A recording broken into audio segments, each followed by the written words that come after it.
Last week, the Athletics made a huge splash as they acquired the Red Sox ace Jon Lester. And Saturday, he made his debut for the Green and Gold and did not disappoint.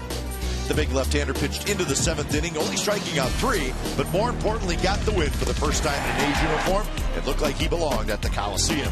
Tonight, Lester gets the ball again as he and the Athletics welcome the Minnesota Twins. A's Twins, the first of 4, coming up next.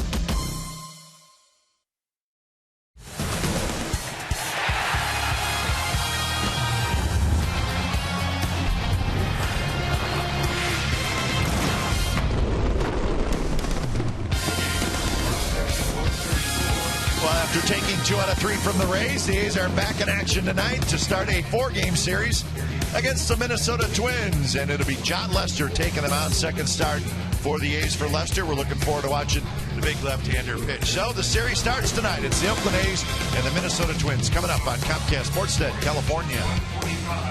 Hi again, everybody. Welcome to Oakland A's Baseball. Along with Ray Fosse, I'm Glenn Kuiper. So Jon Lester, second start for the Athletics. Ray, we saw him in his first start. Pretty much Jon Lester. We've seen him a lot. There's not a lot of surprises. He's really, really good. He is a number 1 pitcher, and the A's got him for a reason. But I think what he did on Saturday, and he said afterwards, he wanted to impress his ball club the first outing. Well, he did. 8 runs. Maybe he did not expect to get that in 1 inning. But what he did in pitching, the cut fastball, the slider, he's a great pitcher. And I think he now, as he said, wants to get settled in with the ball club and pitch like he knows he can. Well, Ray, the hot topic right now is the struggling A's offense, and does it coincide with the Cespedes trade? But I think everybody needs to remember this offense was struggling before they made the trade of Cespedes. And I think as Chili Davis, the A's hitting coach, said, they are struggling, sure, but everybody needs to do what they did from the beginning of the season when Cespedes was here. I think, as you said, coincidentally, they're struggling a little bit right now.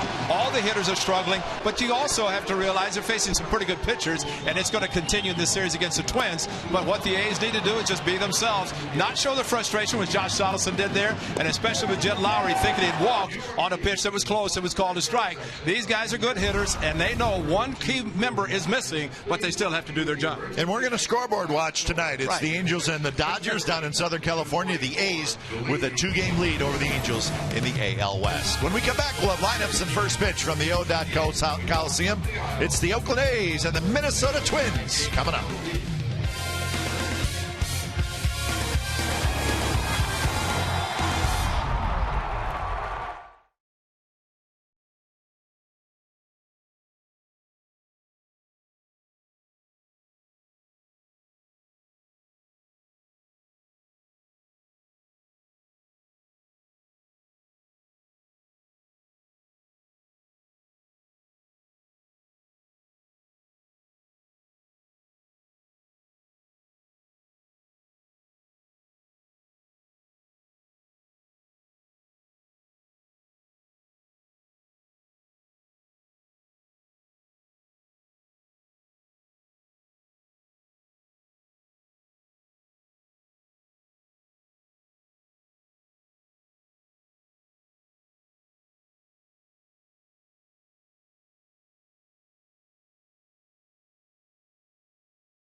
A's Baseball on Comcast Sportsnet California is brought to you by Jack in the Box. Right now at Jack in the Box, try Jack's Spicy Chicken Club Combo for just $4.99 plus tax. And by Toyota, #1 in MPG, durability, and resale value. Toyota, let's go places.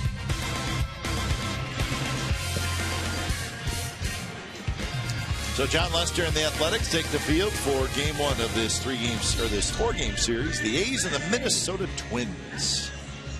Let's look at the game time weather for tonight. It's presented by the Santa Cruz Beach Boardwalk. Get to the beach. The admission-free boardwalk is now open daily. 63 degrees and a nice little breeze, so it's going to be a cool night at the ballpark. A's dressed in their all whites, and the Twins with the blue tops, gray bottoms. Let's look at the lineup tonight for those Twins. A couple of new names. Danny Santana will lead off and play center field. He's a switch hitter. Dozier at second. Plouffe at third. Willingham in left. Kenny Vargas is the designated hitter. Oswaldo Arcia, the right fielder. Kurt Suzuki is the catcher. Chris Colabello at first. And Eduardo Escobar is the shortstop. John Lester acquired by the Athletics at the trading deadline. Second start for the big left-hander. First one was Saturday and did a very good job, as he did give up 3 runs. However, the A's had an 8-run 5th inning, which helped him with a lot of offensive support. Good cut fastballs. The A's remember back in the early part of the season when they faced Lester and the Red Sox at Fenway Park. But it's nice that he is in the green and gold wearing his familiar number 31, which Steve Rushin had said was not a problem. Nobody was wearing it. So he's able to give it to him. A's defense lines up like this. Moss, Crisp, and Reddick in the outfield. Donaldson, Sogard, Callaspo, and Vogt on the infield. And Derek Norris is your catcher. Lester very complimentary about Derek Norris after he caught him on Saturday. And I think that's quite a compliment to Norris and his preparation. And Lester said it was just a matter of taking the mound, going with the veteran catcher who basically plans, prepares, and was very well prepared for Lester against the Kansas City Royals, and I'm sure the same for the Minnesota Twins. So Danny Santana, switch hitting center fielder, steps in. And the first pitch of the ball game is a fastball in for a strike.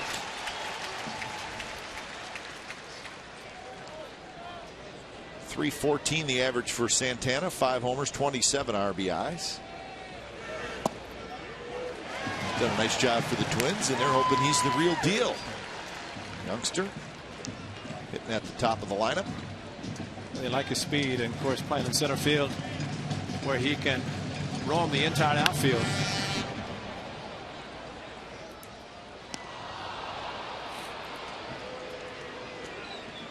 Umpires tonight. Brian Gorman will call balls and strikes, and he is also the crew chief. And Hickox, Pat Hoberg, Lance Barrett. Rest of the gang. Tapped foul at the plate. And I know watching Saturday, as you did with John Lester, you had to appreciate the fact that he gets the ball and he's ready to throw. Yes, he does. You know, he does not waste any time. Top of the mound and gets the sign, waits for the hitter to get set. He's ready to go. Another reason we like him. He pitched just a bit outside. 1-2. Dozier to follow, and then Plouffe just underway from the Coliseum. Worked both sides of the plate. Previous pitch fastball in that was fouled and went right back outside. Curveball swing and a miss and a pitch in the dirt. And the first out of the game is a strikeout. I like the way that Derek Norris put his glove. He pointed the ground, said, I want it down low, throw it, not block it. He threw it in the dirt. Derek Norris caught it, and that's a good pitch. He wanted him to make sure he got the curveball down and did not want to take a chance of hanging. So those are obviously combined numbers. Lester with the 7th best ERA in the American League, 6th in strikeouts. And the first pitch. Call the ball to Brian Dozier. 19 home runs, 49 RBIs for the Twins second baseman. Part of the home run derby at his home park this year at the All-Star game. A little bit of pressure for the young man who had hit 19 and had to do it in front of the world. Cespedes was the winner. Setting up inside, and pitch gets inside, and Dozier hits one high and foul down the left field line. 1-2 the count. So the A's saw the Twins way back in April, and it was the first road series of the year for the Athletics. And the A's swept the Twins at Target Field. Almost 4 months to the day. Yeah. Had the traditional off day on Tuesday following the home openers. On Gardenhire, longtime manager for the Twins. It was probably the nicest weather you'd ever think you'd see at Target Field in Minneapolis the early part of April. That one hit high in the air, foul. Donaldson coming over by his dugout, and Donaldson hangs on. A little snow cone, but he was able to hang on. Now, they received the Heart and Hustle Award. It was a little hustle get into a ball than any other parts on the seats, but Josh Donaldson knows his foul territory and got over, circle around as Derek Norris was coming over right in front of his dugout, and snow cone as somebody was waiting to help him had he fallen into the dugout. Nick Punto is on the disabled list right there to help him, but nice play by Donaldson going all the way as close as he could. And a nice play to get the big out. And if it's the other dugout, everybody's sitting down. Yep. Forget it. You fall in, it's on you. On your own. So here's Trevor Plouffe.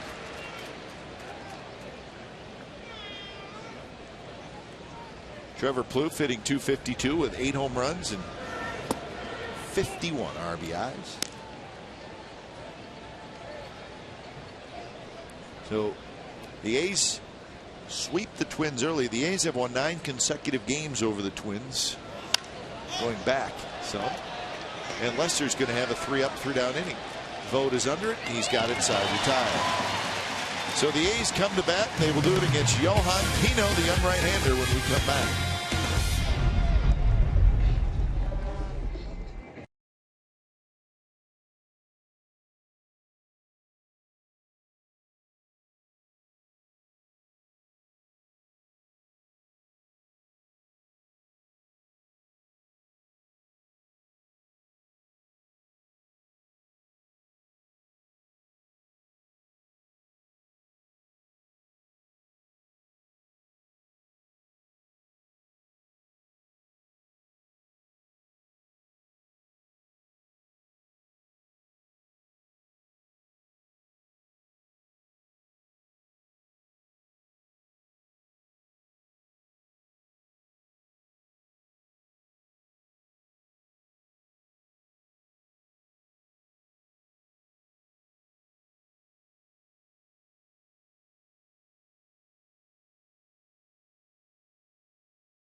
Here in the bottom of the first, let's check out the full A's lineup. Crisp, Jaso, Donaldson, Moss, Norris, Reddick, Callaspo, Vogt, and Sogar. And San Young, actually 30-year-old, maybe not so young as a pitcher, but he made his debut as a 30-year-old. One win came against the Seattle Mariners on July the 10th, but Johan Pino not really overpowering with his fastball, tops out in the low 90s, but he will use a lot of off-speed pitches, especially a slider to right-handers, as he did against the Mariners in his only win of the big leagues. Coco slaps one foul. We got into Seattle at Thursday that the Mariners were hosting the Twins, and he pitched the game that night. Matter of fact, that was the game that the Mariners decided to hold Felix back to Friday. They started the bullpen. Tom Wilhelmsen actually got that start, and Pino got through some tough jams and picked up his first major league win. There's the curve, 1-1 the count. Born in Venezuela. Aragua. Played in Venezuela. Mario Prieto, who had been coaching in Venezuela, had watched him pitch, was very impressed with him. And that one right there for strike 1 and 2. Dario Prieto. He's not our interpreter anymore. No, just a straight interview.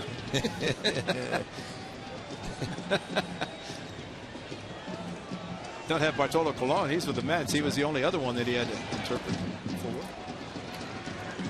The one thing in the game that had a chance to see a little bit of it was Kurt Suzuki catching him, and the fact that Suzuki is not afraid to call breaking pitches, and that helped Pino in the start. Hart had 3 and 2 with the bases loaded and threw him a breaking ball, got out of a jam. So it's really what Pino's doing is following his catcher, and we know that Kurt Suzuki is not afraid to call off-speed pitches. 2-2 pitch is lofted down the right field line. Arcia into the corner near the wall, and he makes the catch. 1 away. Let's look at the Twins defense. Willingham, Santana, Arcia in the outfield. Plouffe, Escobar, Dozier, Colabello infield with Suzuki doing the catching.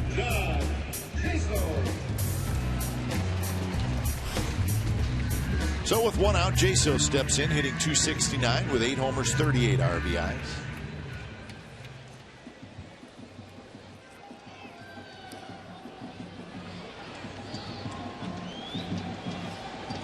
Jaso struggling, 0 for his last 17. The curve is a bit high. A little bit more on Pino Ray. He started his career with the Minnesota Twins, but then he bounced around. He was with the Indians, and Blue Jays, and the Reds, but always in the minor leagues. 10 years in the minors, but now back in, not back, but in the big leagues for the first time at the age of 30. So some perseverance there. Yep. 10 years in the minor leagues, and gets a chance to come back, and just a question of how long. I think was the oldest Minnesota Twins pitcher to win a game for 30 years of age as a rookie. He signed a minor league free agent contract in December, and that got him back into the Twins organization and now in the big leagues. I always wonder about a guy who's been around that long. How many times did you think, I think I'm done? But he probably kept going back to playing in Rockland. That's true. It's close to Valencia, where I played for 3 years. I know it's about a half-hour bus ride to Ragla from Valencia.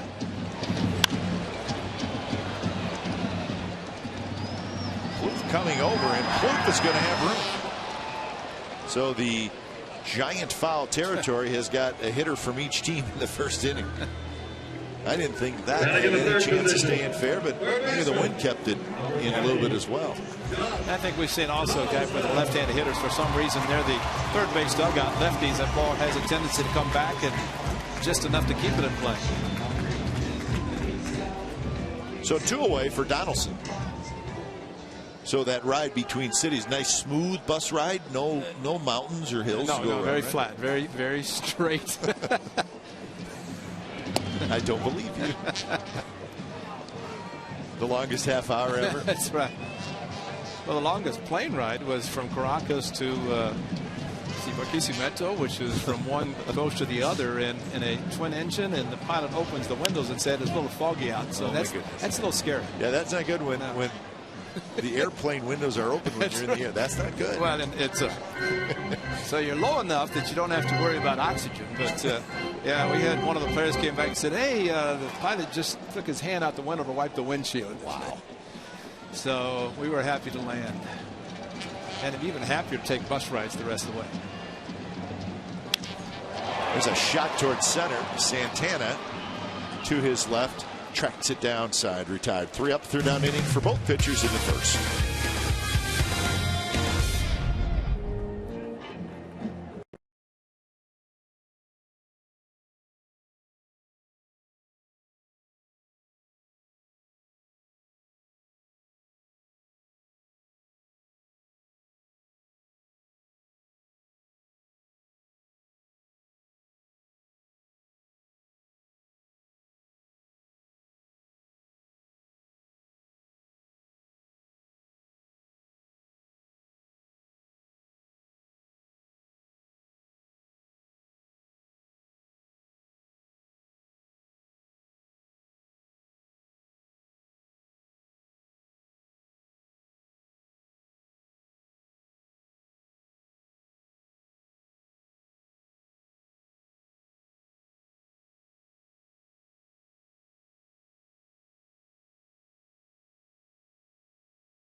keys to the game for John Lester, settling in easy and settling nicely on Saturday, trying to continue tonight. And every start that he is in the green and gold for the offense, get on a roll, and they will. It's just a matter of time.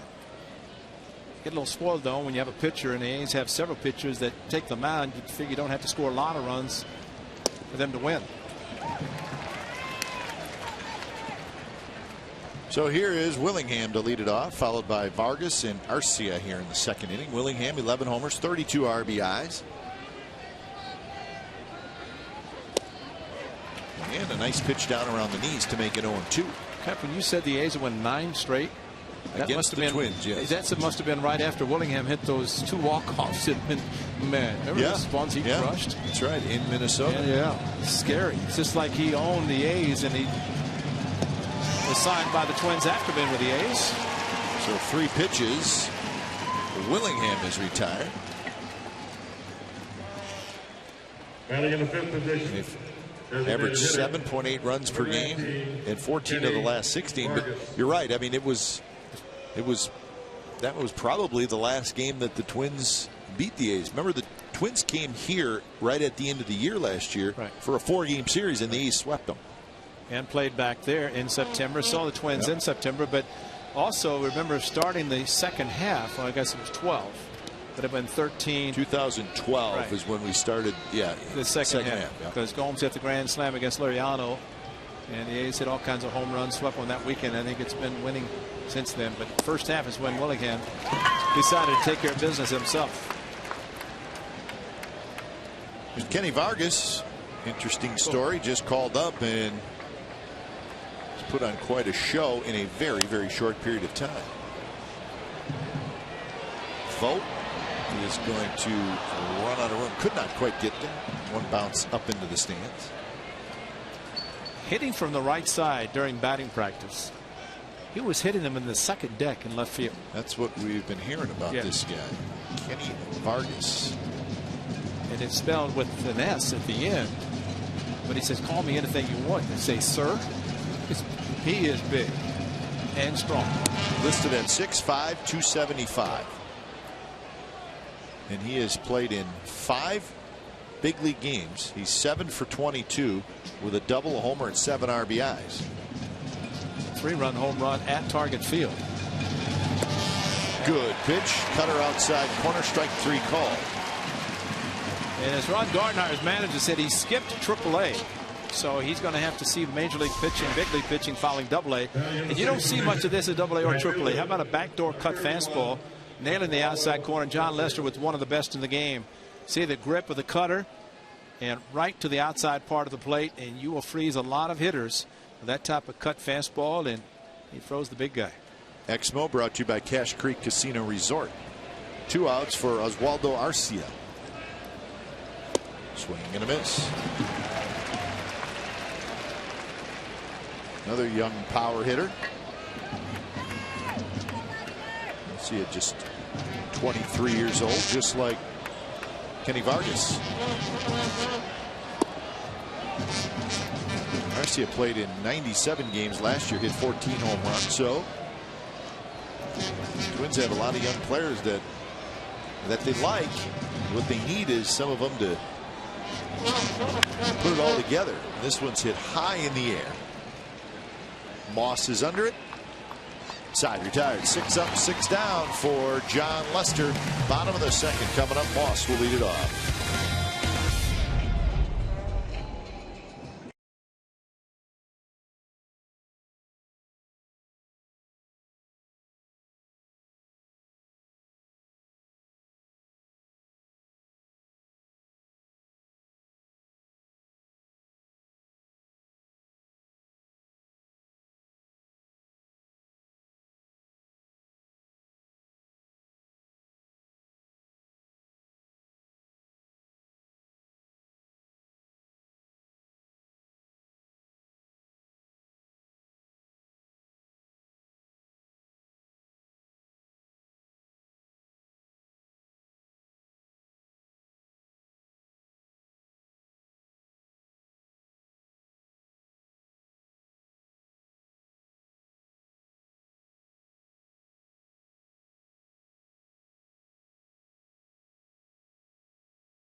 Baseball on Comcast Sportsnet California is brought to you by When the Game Stands Tall, in theaters August 22nd.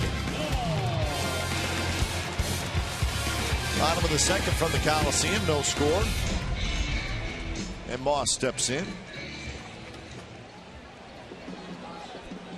It'll be Moss, Norris, and Reddick. Next year at this time, I'm eating a hot dog. Teething now and eating next year. That's right. Moss 249, 23 home runs.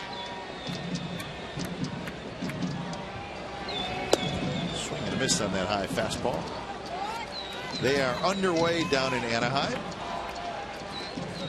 Top of the second inning between the Dodgers and the Angels. No score. It's Ryu for the Dodgers and Wilson for the Angels. There's your pitching matchup. That's the fourth and final game of that series. Angels won the first game on Monday night, but lost Tuesday and then lost again last night.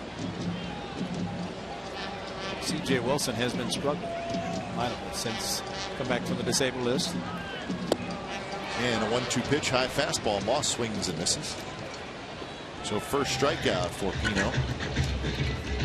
Elevated the fastball, and Brandon Moss just looking for something. Blue hit, anything. And on Monday night had been great with a ball hit down the right field line before striking out. If it had hit the foul pole or something for a grand slam to walk off, but it didn't happen. And every time he swings and misses, it's a little bit more frustrating for him.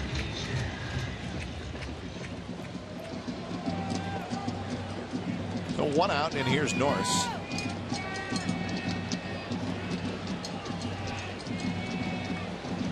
Norris 295. And the first pitch is a strike. You know, I was thinking too, C.J. Wilson, and he is struggling. The Angels need him badly.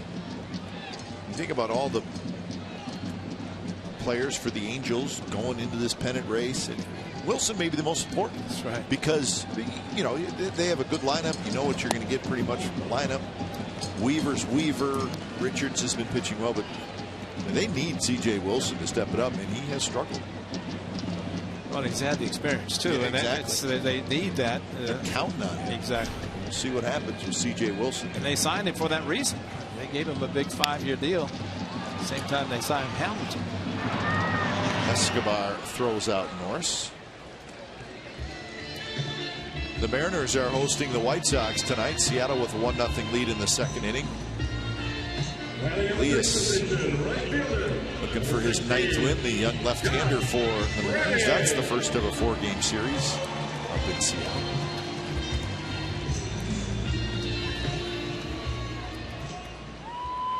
Careless whisper is just not something you expect to hear at a park. No, it is. Baseball yard. It's still hard to get used to. It's working for Mr. Reddick. It is. But it's just all the other music we hear for walk up and walk out, and then careless whisper. It's like, let's go to sleep. To say that it's the exact opposite of every other type of music we hear at the Coliseum would be pretty accurate. That's a great point. That's right.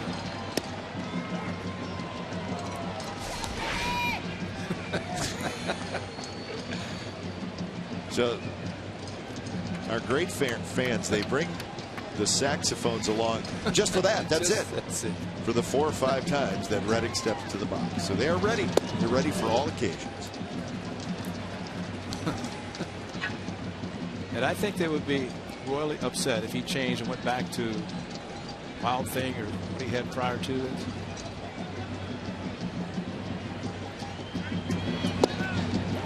Outside corner call, the strike, 2-2. This guy's still going. He's finishing it off. That's a real one. That's a real saxophone. He's playing the entire song.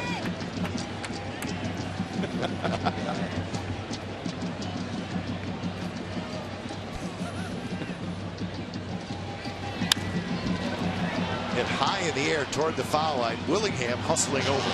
And Willingham has it, and that's 6 up, 6 down for Johan Pino. So we're on to the third. Nice job by that gentleman. The full careless whisper.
Presents Salute to Service Sundays this season. At each Sunday home game, veterans, active duty, and first responder personnel can purchase tickets at a discounted price. They will receive $7 off Plaza level tickets, $5 off Plaza reserve tickets to all 13 Sunday home games. Visit athletics.com/military for more information and tickets, and you'll probably see and read a lot about that man, Sean Doolittle, who is very, very instrumental in a lot of things going on in the community, especially with the military. So congratulations to him for his continued support.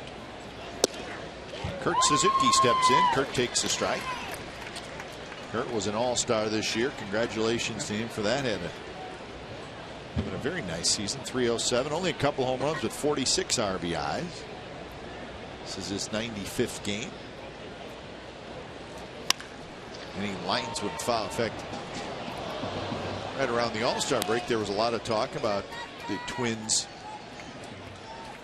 trading Kurt Suzuki, and there was also talk about them maybe signing him to an extension, and it didn't happen until the day of the trading deadline, and he didn't get traded, and he signed a 2-year extension, so he's going to stay with the Twins for a little while. And Rick Anderson, the pitching coach, is very happy about that. Of course, Terry Steinbach, bench coach, former catcher, and his work ethic, as we know, preparation is tremendous, and not surprised that a pitching coach is very happy that Kurt Suzuki, that black alternate jersey that the A's wore in the familiar number 8 of the Athletics, Kurt Suzuki. Fastball is high. You know, he lives down in Southern California, and I said, "Now you signed this 2-year extension. You're going to stay in Minneapolis?" He said, "Too cold." No, he will not be there. No ice fishing for Suzuki. He's going back to Southern California. Wife Renee and 2 young children, baby. Curve, and Suzuki waited on it.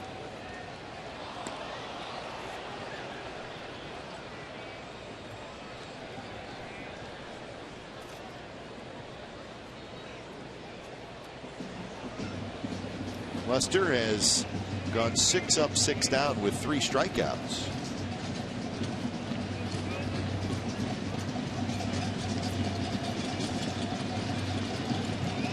Fastball in.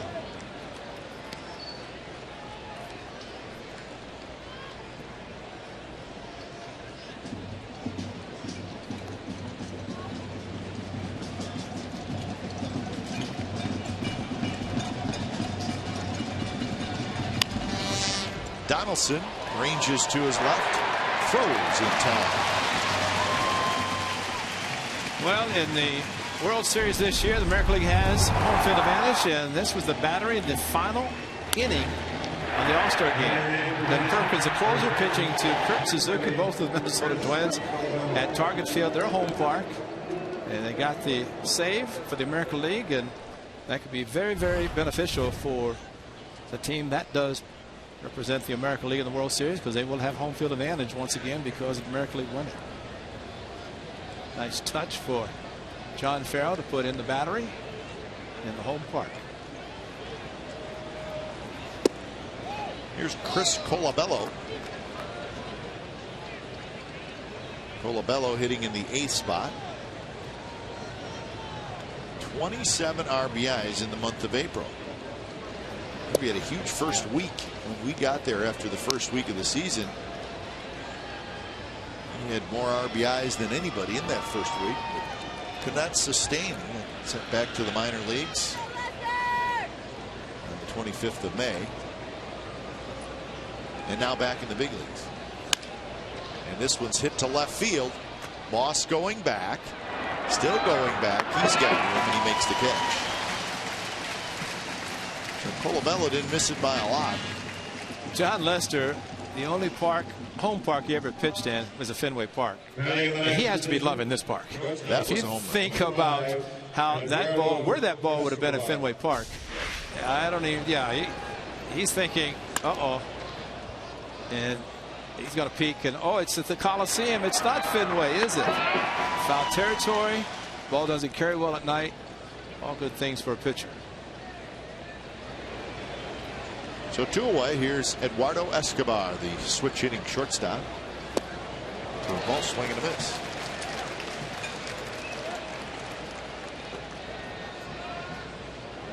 Escobar hitting .274 with 3 home runs, 22 RBIs. Another change for the Twins. Remember, Pedro Florimon was their starting shortstop at the beginning of the year, but he struggled. And Escobar went from being a utility player to playing a lot now as the shortstop. Fastball, swing and miss. 1-2.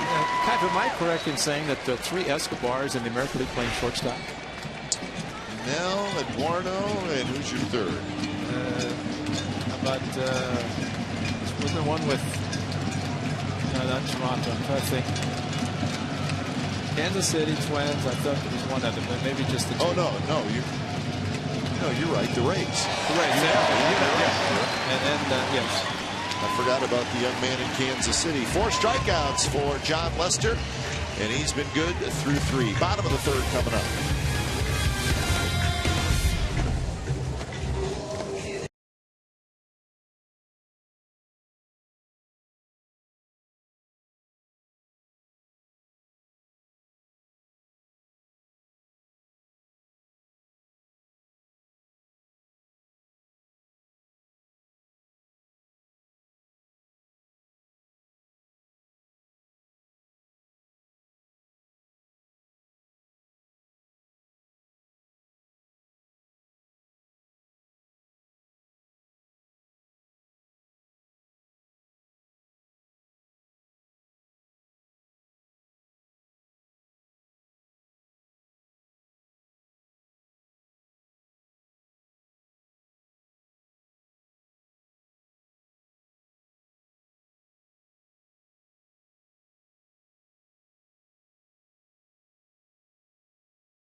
Brought to you by Frost Brewed Coors Light. Check out the most wins by active managers. Bochy on top, Gardenhire over 1,000.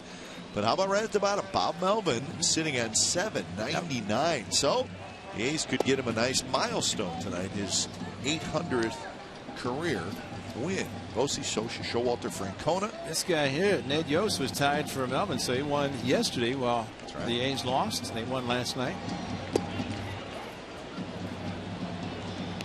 306 of those have been with the A's. And a very, very good winning percentage with the number of wins and, of course, the losses, the few losses since 2011, June, when he took over. Yeah, Melvin's winning percentage with the A's is .571. That's good. And that is really good.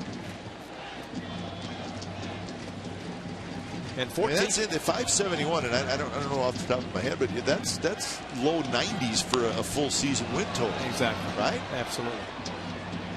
Well, we have 14 consecutive winning months. True. And coincides with Melvin in 2012 when it began, so it's quite an accomplishment. Happy group. Oh man, look at all the gloves. They deserve it. Gloves all over the place. 2-2 the count.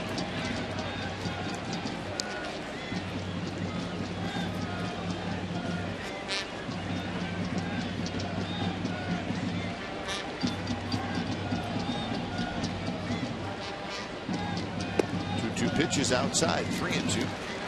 One of those little sidebar stories, Ray, lately the A's have not been able to get anything going early in games offensively. When they've scored their runs, it's been mid to later in the game, but the first 3-4 innings they've just been completely shut down lately. There's a leadoff walk, so a good start. Now, did you see the note at the bottom? First hit and walk in 27. And there he comes. Just as they put the note up there, Callaspo draws a walk.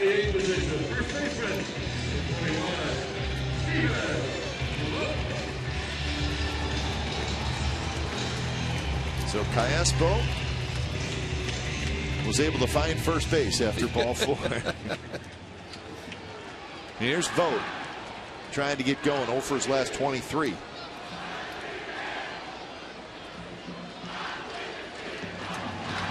First pitch is a fastball inside.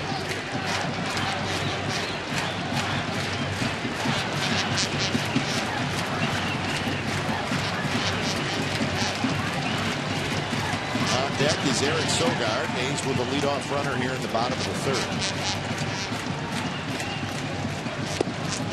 Missed again, 2-0.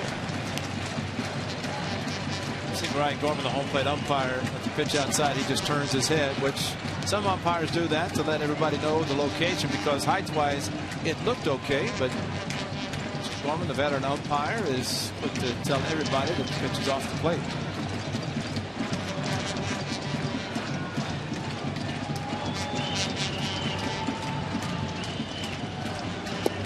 That one is a strike on the outside corner. 2-1. Vogt overall hitting at .315. A's have scored, or in that series over the last 3 days against the Rays, the A's scored a total of 9 runs. And they were able to win 2 out of their 3.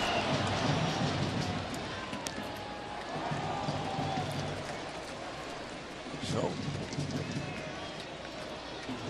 the most important numbers, runs scored, and you win the game. Yeah, the W, that's where the great pitching comes in, and great defense. You play solid defense and pitching. I think we all know that you don't have to score as many runs, but it makes it a little easier on a pitcher when there's some offense. I think Lester proved that Saturday when the 8-run 5th inning. He gave up 3, which is characteristic of him doing that. But he is on the mound. He is on the bench. The other 4 starters are not at the end of the dugout. Probably think John Lester's good. Let's just watch him today. And Vogt crushes one to right. And that baby's gone. Vogt has homered, and the A's lead 2-0.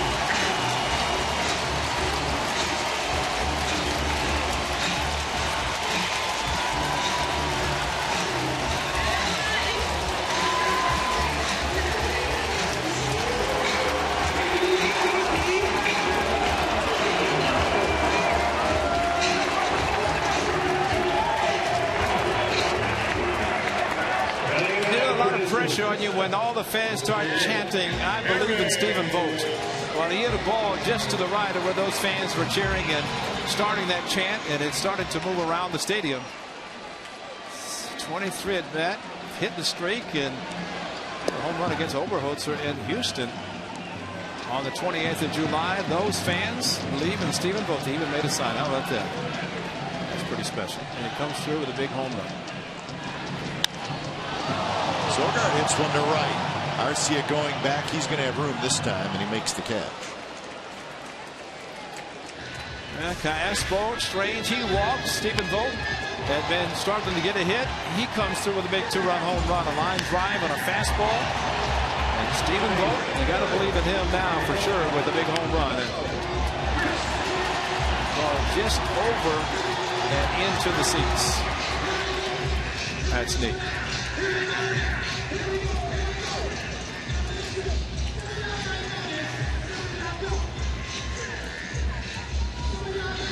So home run number 6 for Vogt. He's now got 25 RBIs.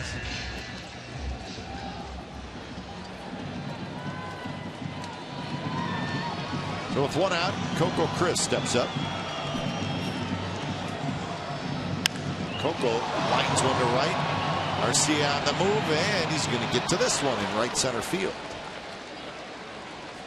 Well hit ball by Coco Chris.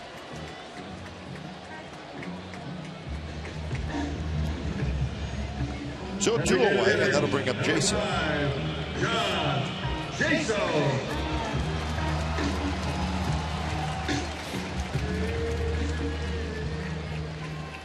Jaso fouled out to the third baseman Plouffe in the first inning. Shallow right center, and this one could fall, and it will.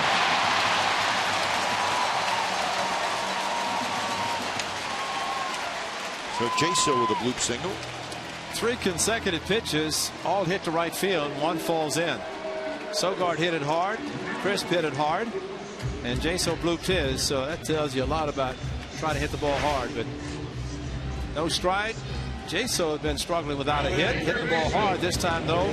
That's the soft one that falls in. Sometimes that gets a hitter going. And they can just drop one in between 3 guys. Always have to wonder, that big of a swing and a ball that's in the air that long, you have to wonder if somebody broke back on the ball and just couldn't recover quickly enough. So here's Donaldson. Donaldson hit a fly ball to center field in the first inning.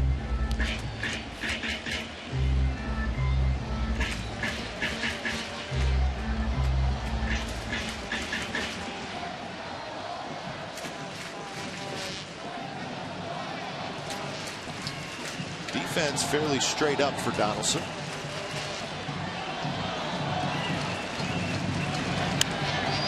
This one's hit high in the air behind third.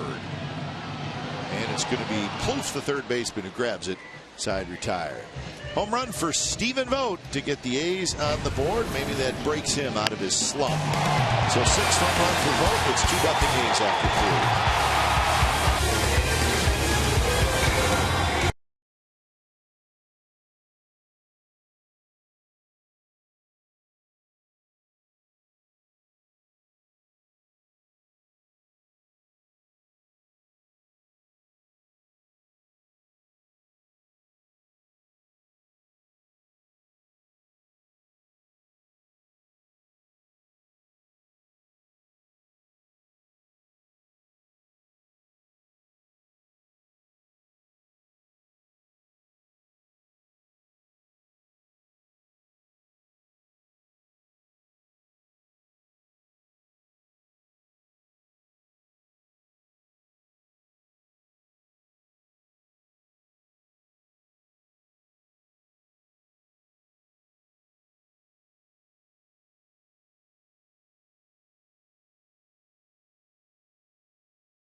Josh Donaldson of the Athletics. It is done by the Alumni Association, the Heart and Hustle Award. Josh Donaldson, the 2014 Oakland Athletics representative and a player from each club throughout baseball, has the award. And I guess since I'm an old alum, I was asked to make the presentation. I think you're just an alum. But it's nice to be part of the Alumni Association. The Players Alumni Association do a great job throughout actually the country and golf tournaments, raising money for various charities. So very instrumental in a lot of communities throughout America. So a quick 0-2 to the leadoff man, Danny Santana.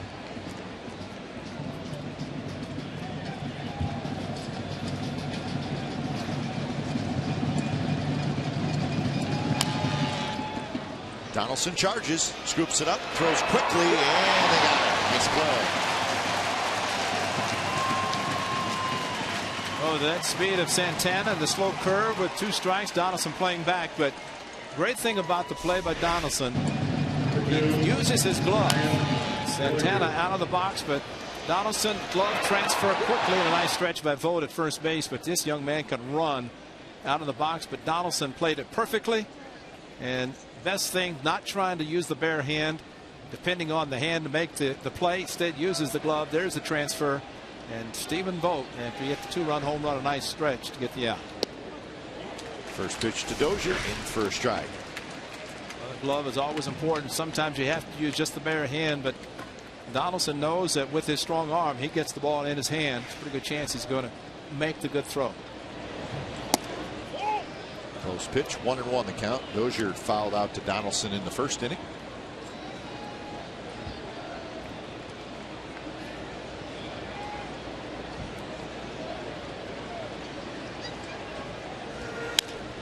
This one hit high in the air to left field. Moss is under it. And that's the second out.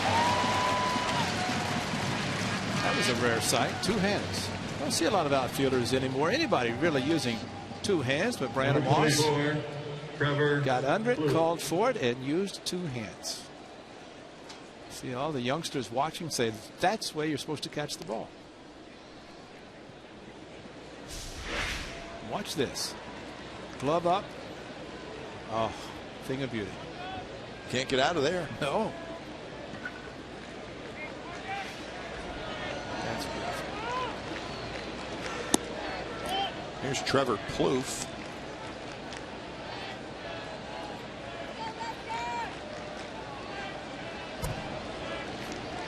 Plouffe with 8 home runs. One hit foul. The Dodgers have scored twice and still batting in the top of the 3rd against C.J. Wilson. So it's 2-0 Dodgers in the 3rd inning.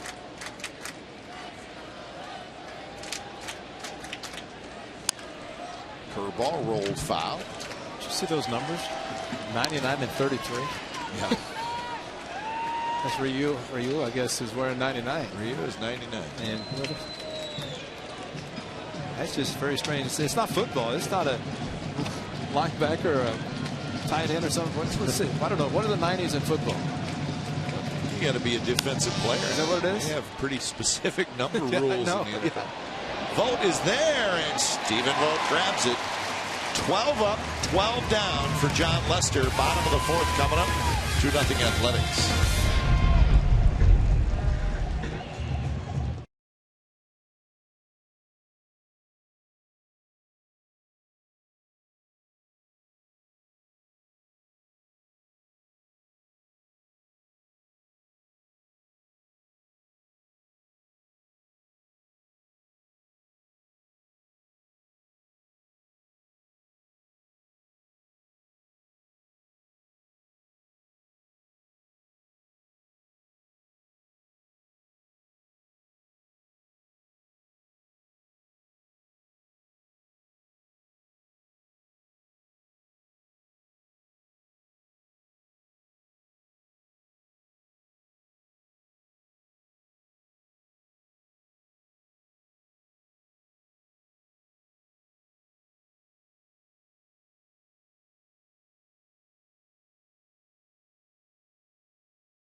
Steele and Bay Area Baseball. Comcast Sportsnet California's Authentic Fan Fridays at the Coliseum.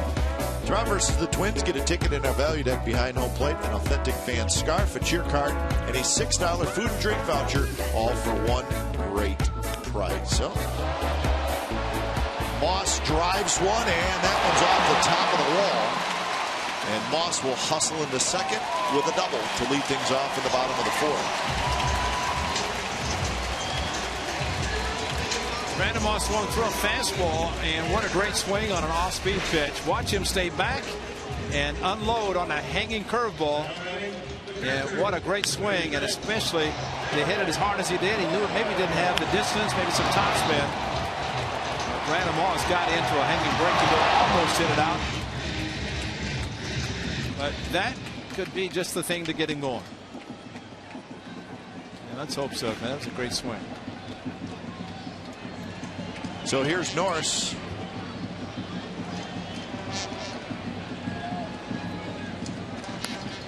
Norris took a big rip, fouls the first one back.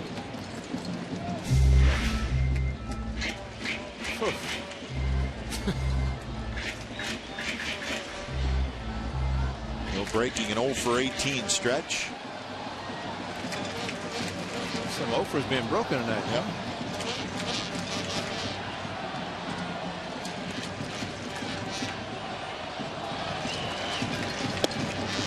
Inside corner strike. Norris grounded out to short in the second inning.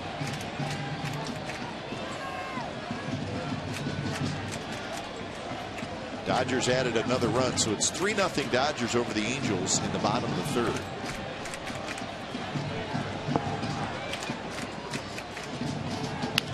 And that one is lined to left. Willingham over, can't get it, shoots by him. Moss will trot in to score. Norris will have an RBI double, and it's 3-0.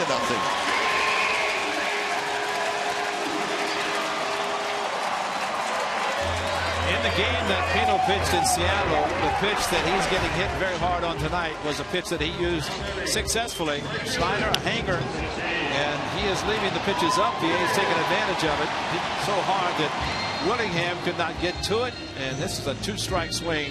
This tells you how really poorly the pitch was thrown as he left it up, and Moss took advantage of it.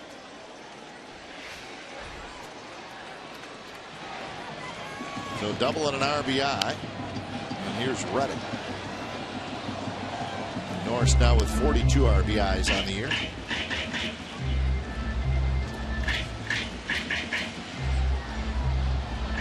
Bob Melvin tonight utilizing the lineup with his 3 catchers once again. Jay, so the DH.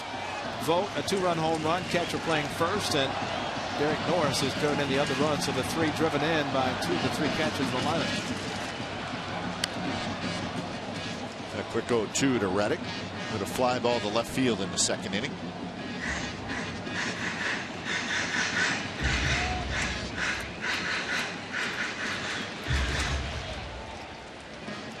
Reddick's hits over the last 17 games, this nice hot stretch that he's on. Might have had a few more if some of the clubs, especially the Rays, had not employed the shift on him. He hit some balls right into the shift in the last 3 games.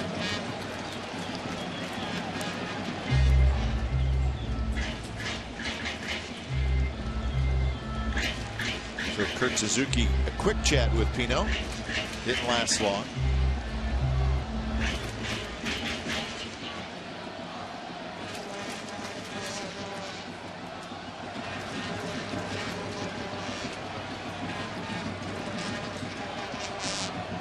Escobar playing right near second base. Reddick skies one. Be playable. Colabello, and he makes the catch, tumbles down, but hangs in there. And that's the first out. Might be one of the better pitches that Pino has made tonight. Josh Reddick, who's been using the whole field, as the graphic showed, he got a fastball inside, realizing pretty close to being a strike, and tried to pull it on the ground to advance Norris, but a late swing, hit the ball straight up. So 1 away for Callaspo.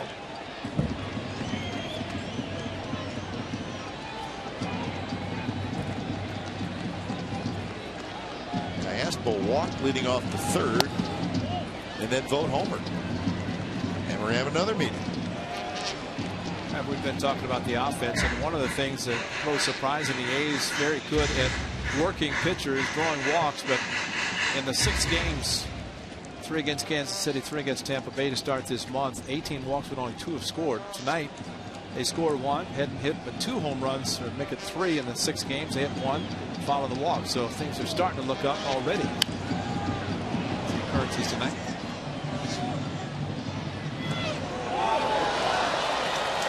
Reaches over and grabs it. So the count 1-1 to Cayaspo.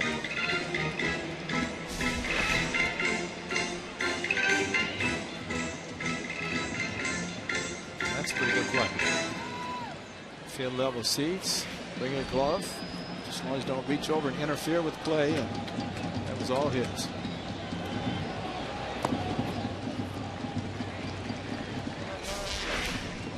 Fluff didn't have a chance, but he had to admire the nice play by the fan.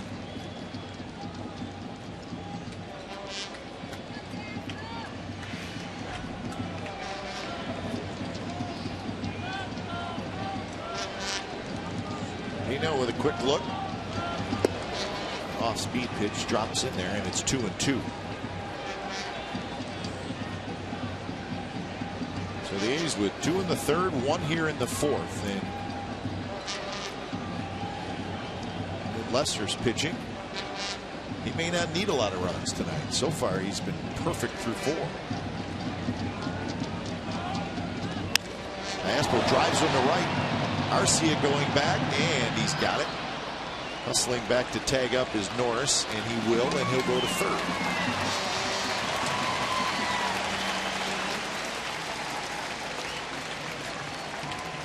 So 2 away, Norris able to get to 3rd.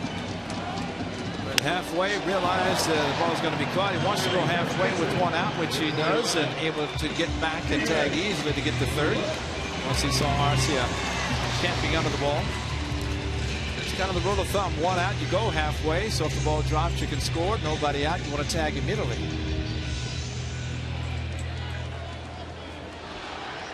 So here's Vogt with the home run in the 3rd inning. Long one to right field.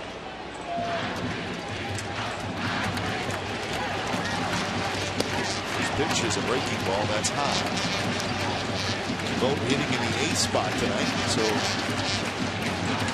that's an important part of this A's lineup now. It has been all year, but even more so now is getting production from the bottom. It's been something the A's have done all year. Somebody recently asked about the A's, and as far as the A's versus a team like the Tigers with Cabrera and Victor Martinez and probably the Angels, but the A's, as we've seen, up and down the lineup, team effort and production 1 through 9. That's the value of this club, not necessarily one player. Vogt is retired. A's get another run. Moss a double. Norris with a double to knock him in. So 5th inning coming up. 3-0 Athletics.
Time for the AT&T fan photo of the game. Tweet your photo to CSNCA fan photo. Put your name down and your hometown down for a chance to be shown in an upcoming game broadcast. It's all brought to you by AT&T. And tonight's photo is from Tiffany and Stephen from Livermore. We appreciate the photo. It's our AT&T fan photo of the game. Beautiful night in the Bay Area. A little chilly. What a half inning. What an in-between inning. It was beautiful, wasn't it? So quiet, so nice. Fifth inning, Willingham to lead it off. Curve, first strike. Lester's got it all working, folks. Josh Willingham has seen now 4 pitches, all 4 strikes actually. Swung and missed a nice hard slider in his first at bat. Lester ahead in the count.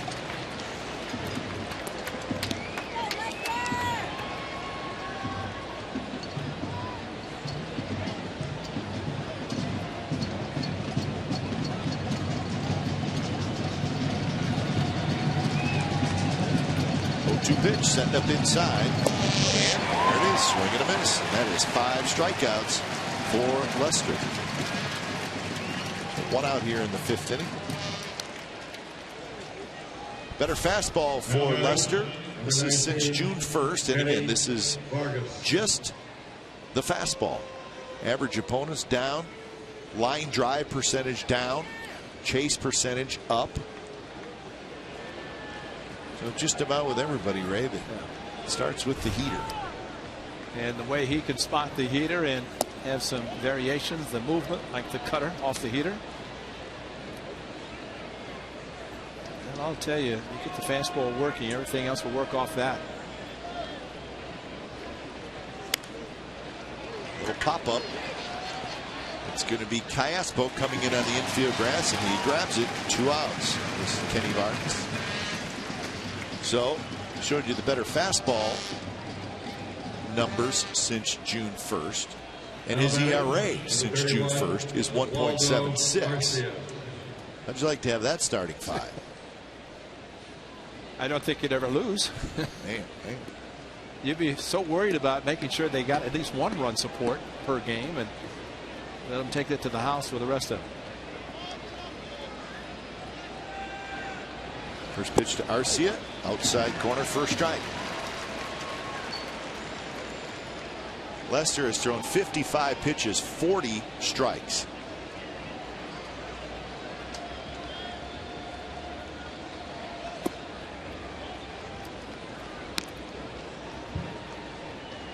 Got a nice, easy delivery, too. It's really not a max effort delivery at all. He's a big, strong guy. Nothing fancy about it, very basic. Shift was on, right to Sogard, backs up to get a good hop, side retired. That's an 8-pitch inning. That's 15 up and 15 down for John Lester. 3-0 A's.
Time now for the Ford right choice. A bright spot from yesterday. Eric Sogard's first home run of the year was off Jeremy Hellickson.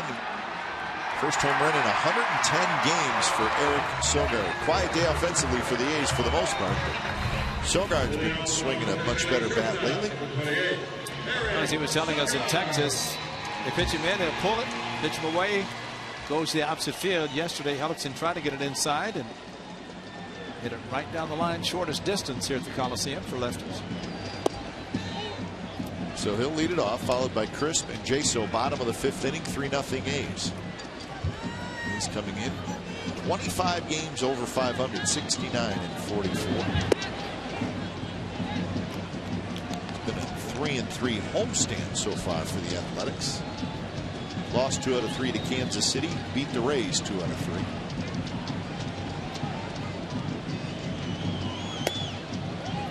The A's had a stretch in which they would lose the first game of the series, won the next 2 to win the series.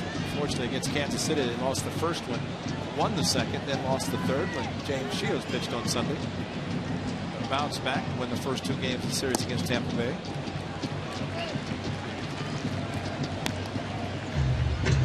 Nick Punto on the disabled list. It's Sogard, of course, now also with Jed Lowry's index finger on his right hand. Took a ball off the finger. He says he can hit. He's throwing better now. Should be back in the lineup pretty soon, but A's are limited with infielders. And Sogard slaps one the other way for a hit. Looked like a pitch that was up and away, and Sogard just went up the ladder a little bit and lined it to left. And hitters, like to see him expand the strike zone. They're usually pretty patient, but I think what has happened in this series, or this homestand actually, have been some calls that have not gone the A's way as far as what they thought have been out of the strike zone. Instead, close strikes, so maybe they're expanding a little bit more, especially the 3-1 count looking fastball. So hit number 5 for the A's, and now to the top of the order in Coco Crisp.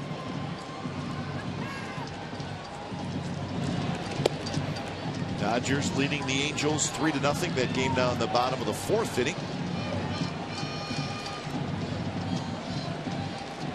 Angels will host the Red Sox this weekend. We're finishing up that series with the Dodgers.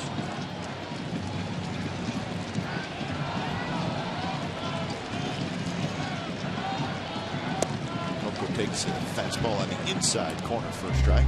And one player that usually plays well against the Angels in Anaheim is named Yoenis Cespedes. If the A's seem to have a lot of good games, well, see if it continues now in a Red Sox uniform.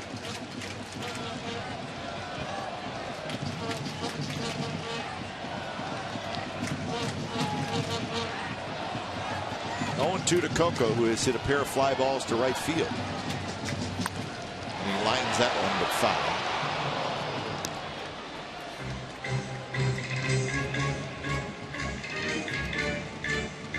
And the Angels have sitting in that #1 wild card spot, and it's a comfortable spot for them. The second wild card team coming into today's action is the Jays. The Blue Jays lost.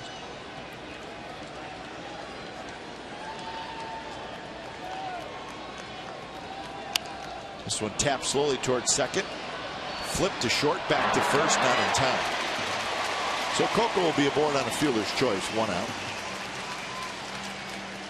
See, as soon as Coco hit the ball, he knew he was going to have to hustle to avoid a double play, and got down the line very quickly. Number 5, Jaso.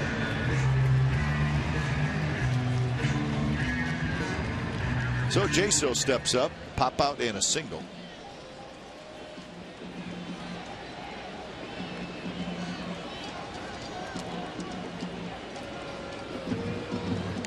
Like looking at those wild card standings, Ray, if the Royals win tonight, and they're winning right now 5-2 in Arizona, the Royals would be the second wild card team. They're a half game out coming into today's action. So the thing with those standings, with a lot of teams involved, they could change every day. That's right.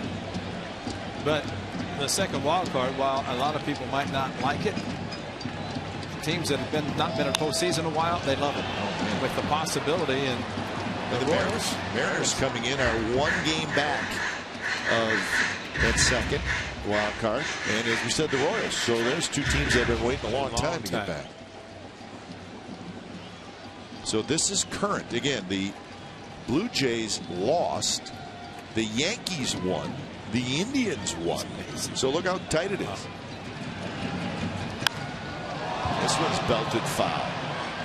So you see all those teams, and really all those teams are really battling for the second wild card, because the Angels have pretty comfortable hold on that first wild card.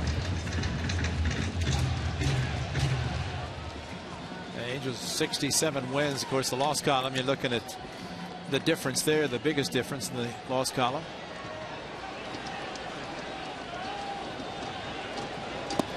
Pitch is low. Mariners are winning 3-0 over the White Sox in the 4th inning.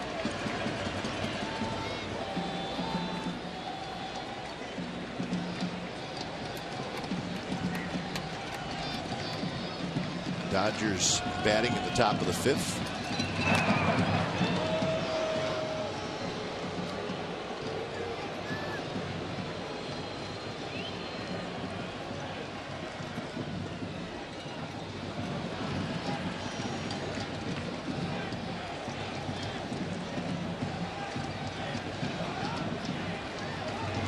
Pitch is outside. National League wild card is not quite as bunched up as the American League.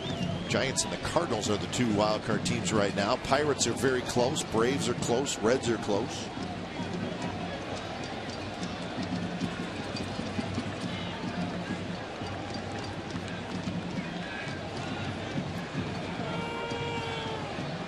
Jaso again out in front a little bit, rolls this one foul.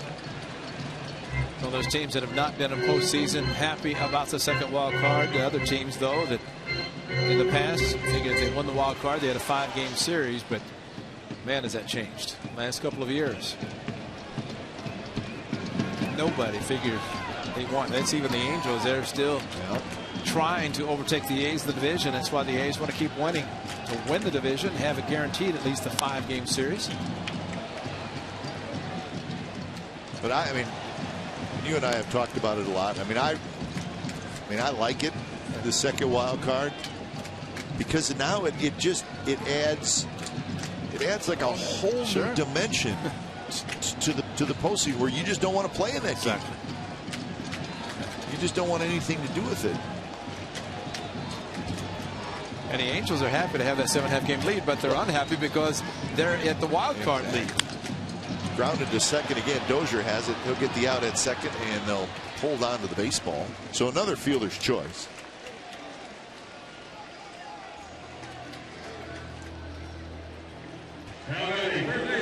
But I think the most interesting thing of it all is this whole fact that you just, it's such a scary proposition because you're playing one game. That's right. Who's pitching, you know, you don't know.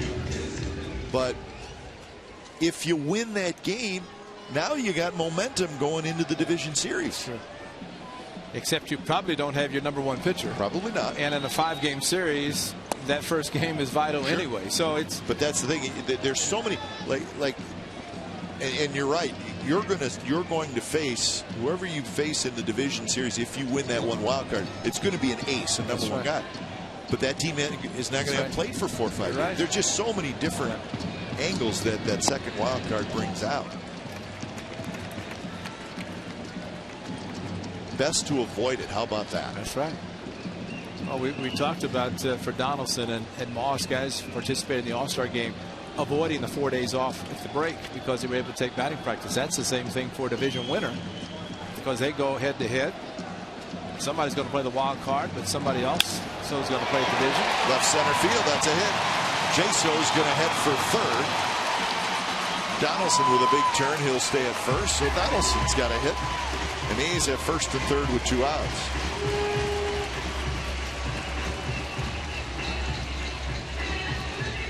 And Josh Donaldson always very aggressive with a leg kick and a fastball down the middle and crushed it. Almost hit it hard enough to get in the gap left center, but started dying with the topspin. And Santana with his speed able to cut the ball off to keep Jaso from attempting to score. But he was running hard like he thought about it, then shut it down when he saw Santana get to the ball.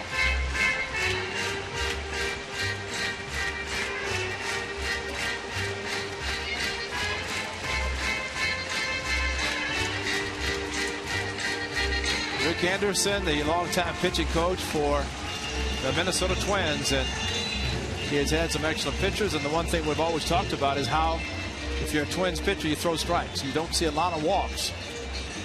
Won tonight, and it scored off of this right-hander. But Rick Anderson is, of course, Ron Gardenhire for so many years. Not a lot of managers with the Twins. Tom Kelly, Ron Gardenhire since the 80s.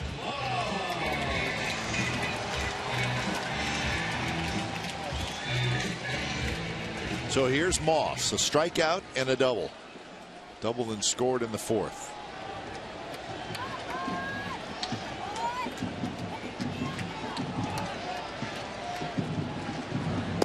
Fastball is outside. Pino retired the first 6. And since then, the A's have had base runners all over the place.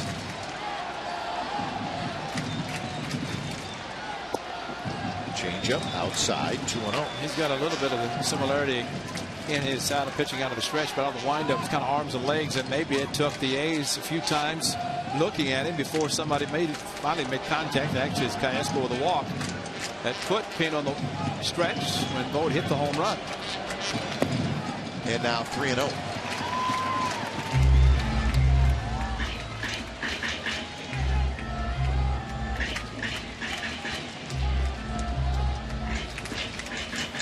Say the most predictable pitch is the 3-0, because usually it's a get me over fastball, thinking the hitter's not going to be swinging. And Moss looked like he may have been swinging, although he took the pitch. And there's a fastball up a little bit, and he started, and I think you're right. And Kurt Suzuki knew he called the breaking pitch his last at bat, that he hit it off the wall. Right-hand reliever starts to get loose. And 3-1, runner goes. It's a swing and a miss, but Donaldson will get a stolen base. Donaldson will sneak attack. This was the off-speed pitch. Moss had a similar swing as the last time. This ball, though, backed up a little bit to the outside. So second and third now, 2 outs. Payoff pitch to Moss. A high fastball, he fouled it straight back. It's like teams are going at Moss with that high fastball a little bit more lately. I remember in the postseason, the Tigers just kept throwing a high fastball, and that was the 4 days off. He said he never got his timing back after having that amount of time between finishing the season and the first game of the playoffs. Another 3-2. That one a breaking ball, lofted foul. It's actually on the breaking pitches better than the fastball.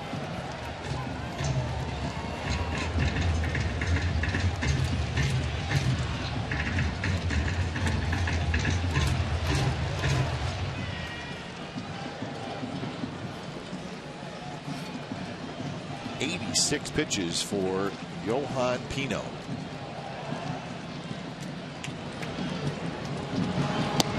Inside corner, strike 3 called. So we got the fastball right on the inside half. So the A's strand a pair, and we're headed to the 6th. A's 3, Twins nothing.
Comcast Sportsnet California is brought to you by Prism.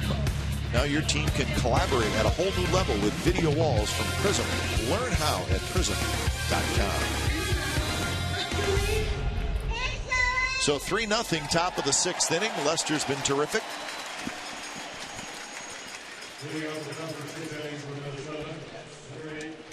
So Lester 57 pitches through 5 innings. He has no walks, 5 strikeouts. There has not been a base runner of any kind. First pitch to Kurt Suzuki is a strike on the outside corner. Lester getting ahead, and he is just pumping strikes. Through 5 innings, the 15 batters faced 2 first pitch strikes in each inning. So a nice start. 10 of the 15 first pitch strikes. Now make it 16 with Suzuki. That is just the 17th ball that Lester has thrown tonight.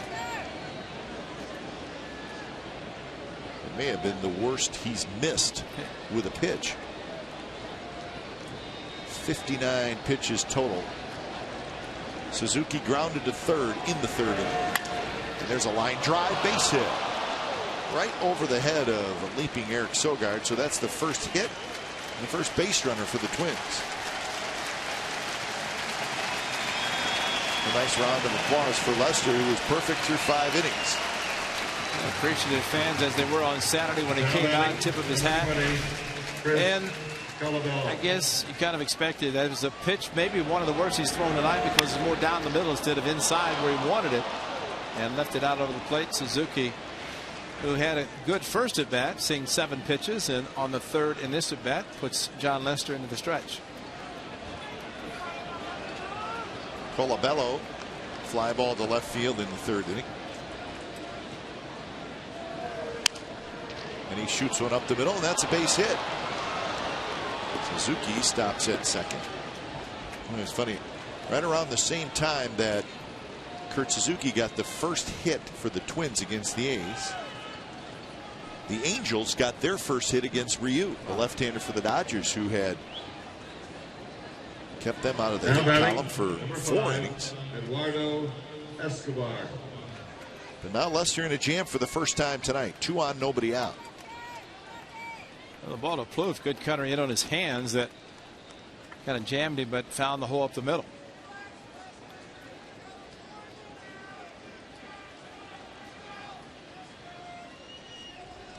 Well, Lester needs a ground ball right here.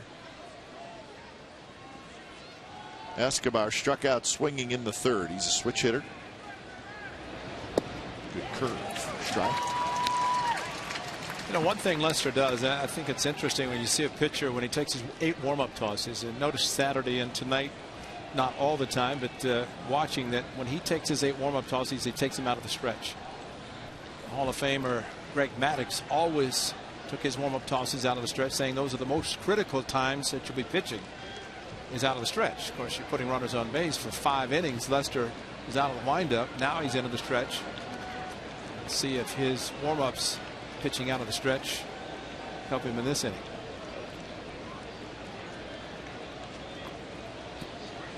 First time tonight he has to use multiple signs for the runner at second.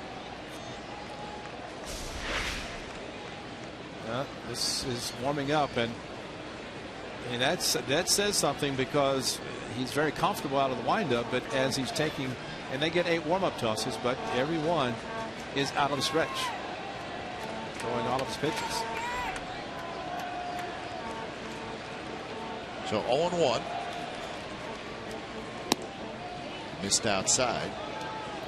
Danny Santana is the on-deck hitter. The first scoring opportunity for the Twins, and it comes here in the top of the 6th inning.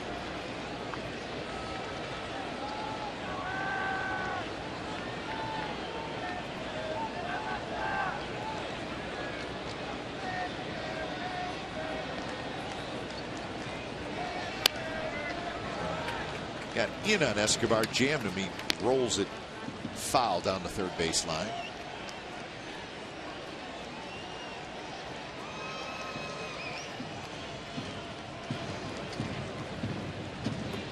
Angels did not score in the bottom of the 5th inning, so on to the 6th. Still 3-0 Dodgers.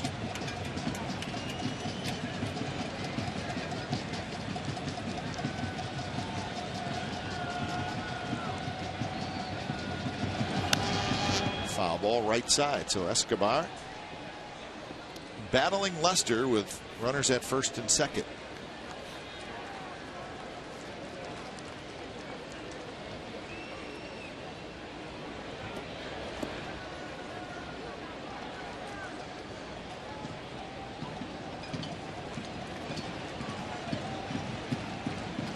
Suzuki, Colabello are your two runners.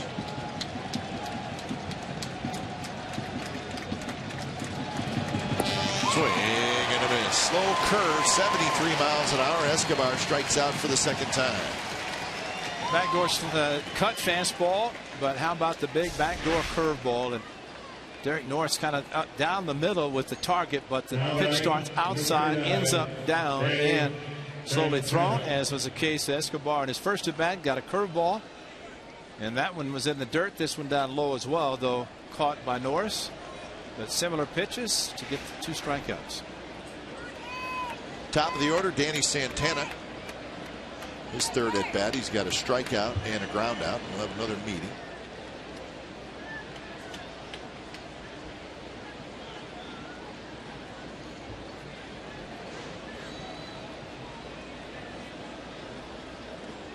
.24 cutters, and look at the average miles per hour, and then the curveball. So pretty big difference.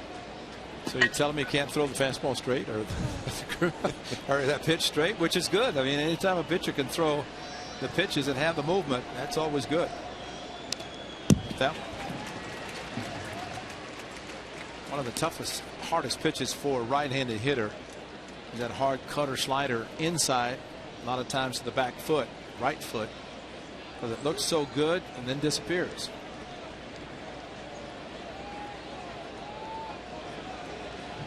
Especially if you have to be concerned about the back door, the outside cutter curveball.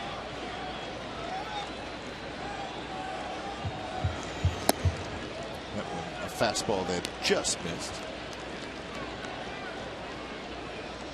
A 1-1 the count to Santana with Brian Dozier, the best power threat for the Twins, waiting in the on-deck circle.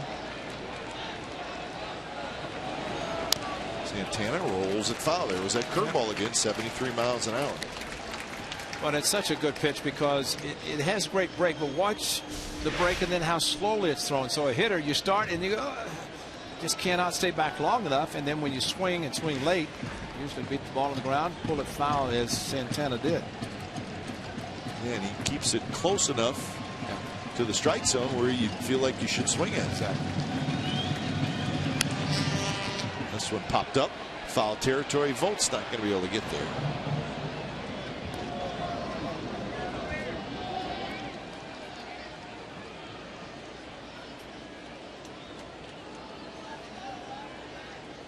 So Vogt and Reddick return to their spots.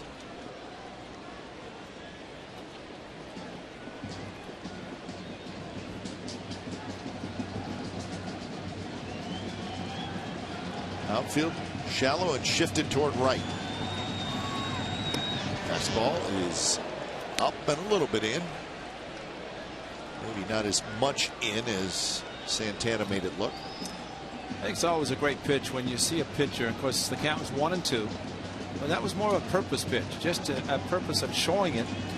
Maybe go back with a backdoor curveball or cutter, maybe a hard cutter down and in. But that's where you want to throw it, not necessarily to make a mistake and have it hit, but just to show it and show it. This one reached for and hit foul again. So good battle here between the youngster Santana and the veteran John Lester. So the pitch count has been fine, but it is stretching things out a little bit here in the 6th inning. He's at 15 in the inning, which is still not terrible. There's only one out.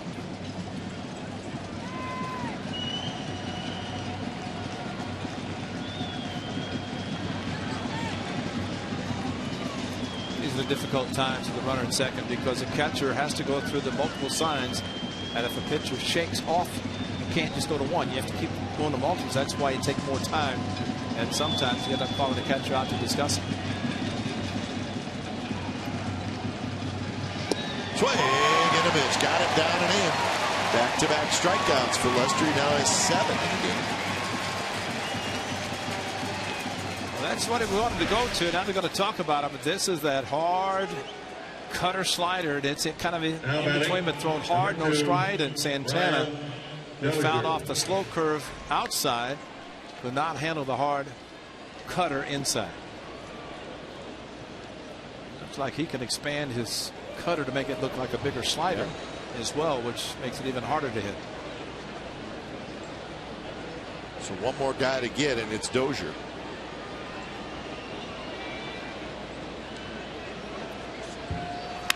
And Dozier hits one high to left. Into the corner is Moss, and it is foul. Oh my goodness. Wow. Ron Gardenhire's talking to his coaches along the railing. The third base umpire is Lance Barrett. Raymond, that boy Raymond. Raymond's shaking his head. No, it's not. It's not a home run, Ron. That's a foul ball. Well, I'd say when it left, if it hooked right at the last instant. Yep, in front of the foul pole. See, right there. That's just enough for it to go foul. And Brandon Moss saying, actually, he was hoping it would go foul, and he pointed, and we saw the sigh of relief at second. That probably was a bigger sigh of relief for he and Lester. Man, that was close.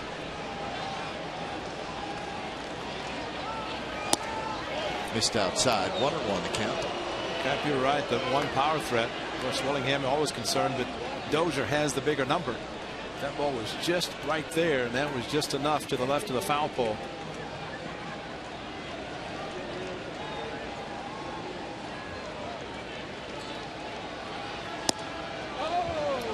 Lester goes out there again and on a close pitch, but misses.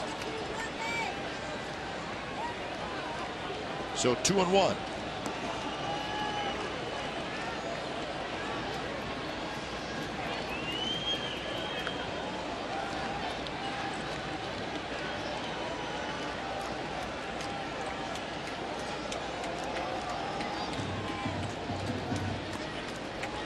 After the one that was pulled foul, the next two have been outside. They missed off the plate outside.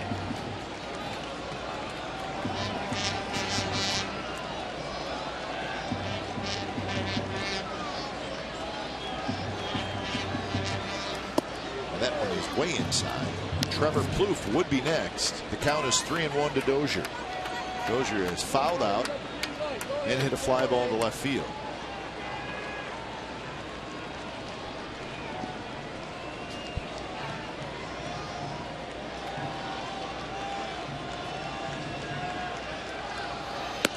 And it's up and away, and it's a walk. First walk by John Lester. So a walk and 7 strikeouts, but now the bases are loaded. Number 24, Trevor. So Trevor Plouffe will hit.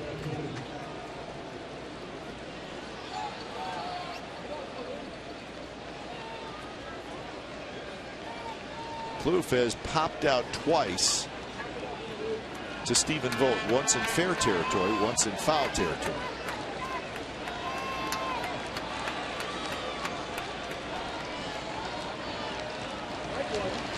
And a breaking ball, and he swings and misses, one right over top. I'll have to wonder, and again, nothing against Plouffe, but after the one that was hit by Dozier, that came close to being a home run. After that, everything outside, and Lester might have been thinking maybe Dozier's too hot, stay away from him and take chances even with the bases loaded with the next guy. And that one very close to call the ball.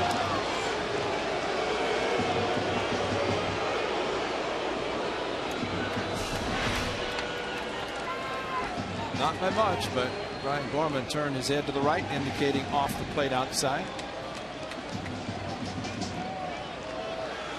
And that's a good pitch right down the corner. Strike 2 call. This is big league pitching. That when you can nail the outside corner, freeze a hitter. Maybe even thinking it's off the plate for a ball, but nailed the outside corner perfectly.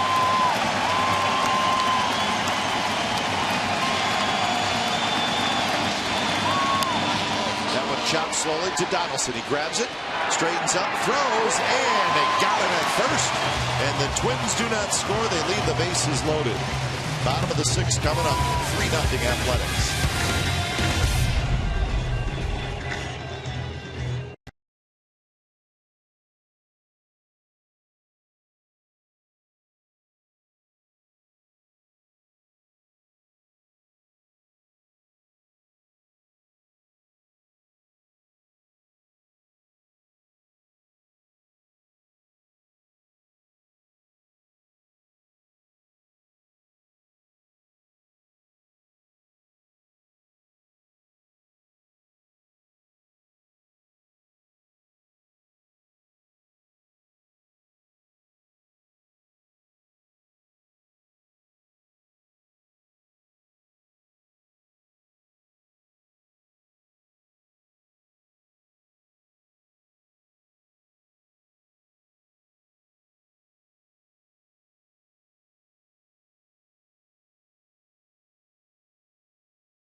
Rewind. How about Stephen Vogt, 0 for 23, a 2-run home run following a rare Cayaspo walk.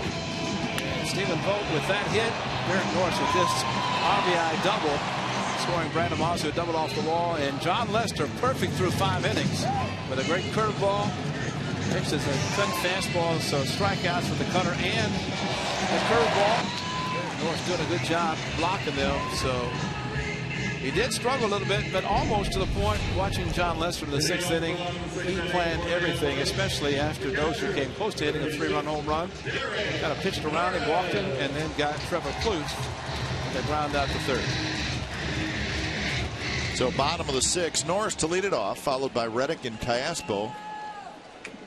Pino back out there. He's thrown 87 pitches in 5 innings.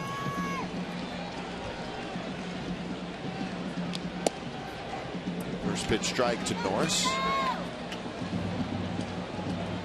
The Dodgers added another run. It's now 4-0 Dodgers over the Angels.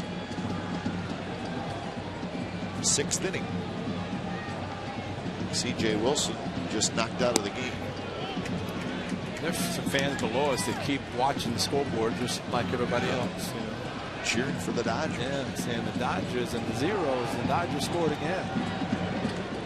So see, when it's quiet in the Coliseum, we can hear those things. Yeah, it's kind of nice. A cue shot, but caught by Colabello. So Norris is retired, and that's the first out in the bottom of the 6th inning, and Reddick will hit.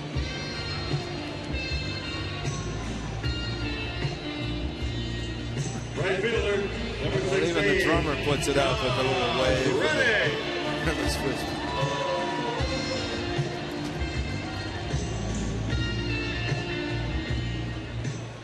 You know, the real saxophone guy, he's kind of like a designated hitter. You know, he's got to wait 8 more batters before he can actually play the tune. Yeah. Unless he practices in between, but that would seem a little bit strange. See, once this starts with a diamond vision, he wants to continue. So you figure 4 times, maybe 5, he's going to play the entire tune. Probably practices at home. Yeah, he's ready. Sure, he's ready when it comes to the yard, and he can complete Carlos Whisper. And he begs for a long at bat by Reddick. Right now, that's not happening. Although Reddick not happy, and he's going for the long walk.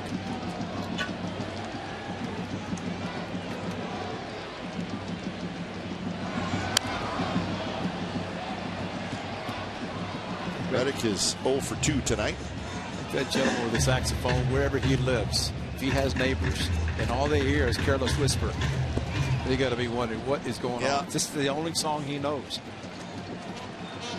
It's a good one, though. That's a nice looking saxophone.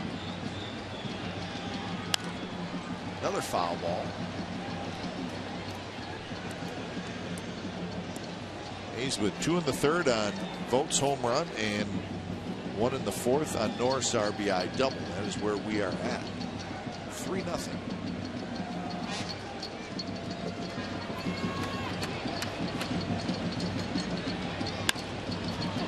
This one's popped up to shallow left.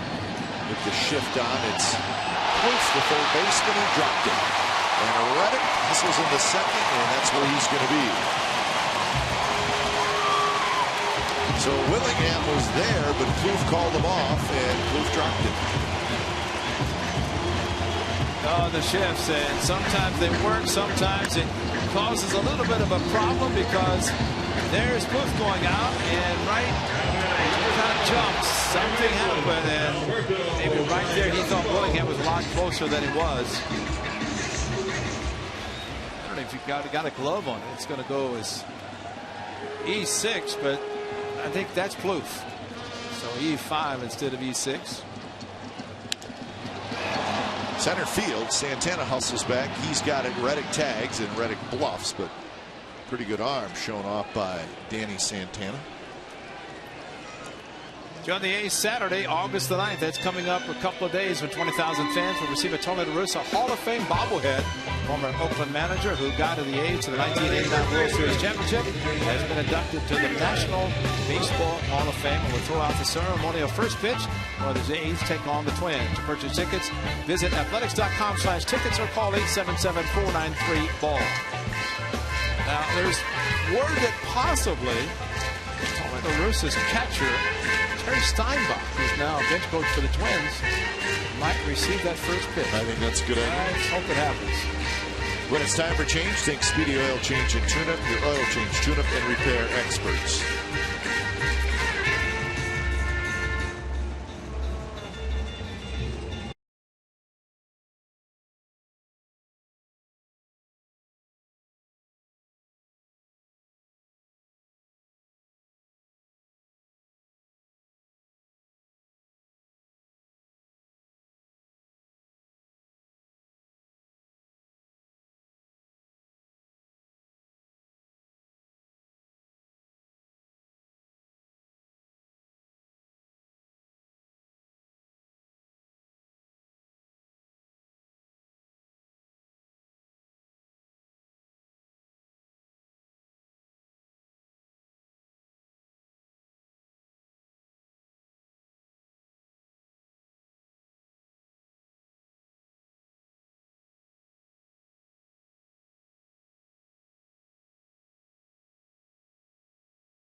Baseball on Comcast Sportsnet California is brought to you by Xfinity, home of the most live sports, and by Toyota, #1 in MPG, durability, and resale value.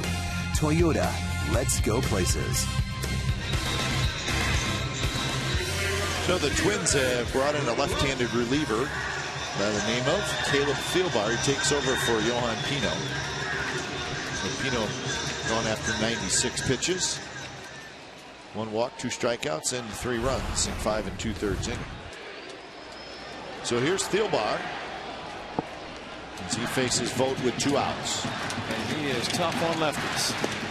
Good slider there. One of the reasons that he had 1 appearance against the A's back in April. And he struck out 3 in 2 innings, using primarily the good curveball against the lefties that struck out a couple of actually Caspo, Fold, and Reddick. That one stays way inside. Vogt a homer and a ground out.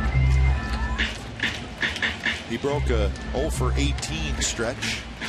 Actually, I take that back. The 0 for 18 was Moss. Votes was 0 for 23.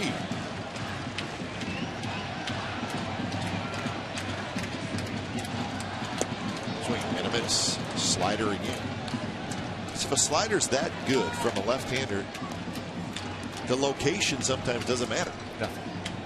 It's the arm, speed, the delivery, basically the movement on the pitch. You're right. It can be at him and break at the plate, be anywhere. It's tough to hit. So 1-2.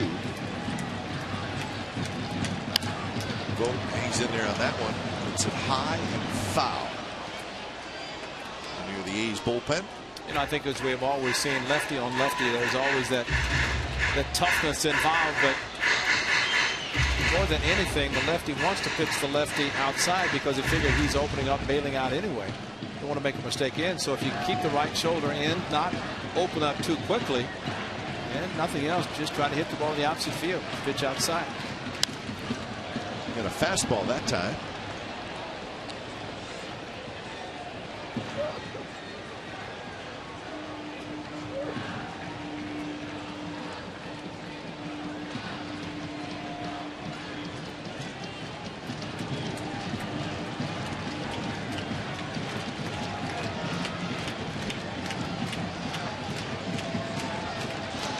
The 1-2, here it is, and another foul ball down left field out.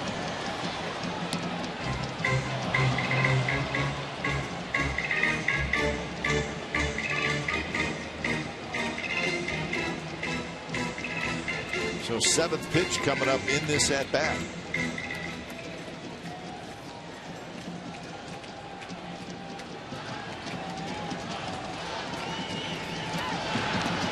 And a slider that looked like Thielbar took a little off of that one actually, and he gets Vogt swinging. A runner left, and we're on to the 7th. 3-0 the A's lead.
Brought to you by McDonald's. Last time the Twins were here at the Coliseum, it was September 22nd of last year, and it was clinch day at the Coliseum. Evan Scribner strikes out Yosmir Pinto, and the A's get their 16th division title. It was September 22nd of last year.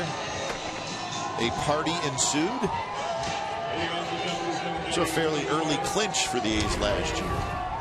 Well, the year before it was Evan Scribner who got the win, not the final pitch, but the win, and game 162, the A's winning 2012. One of the members of that team, Johnny Gomes, back with the A's, coming over with John Lester. I think what Johnny Gomes said best, he said, this time I brought the big lefty with me. And the big lefty's on the mound tonight, trying to get a second win as a member of the Athletics.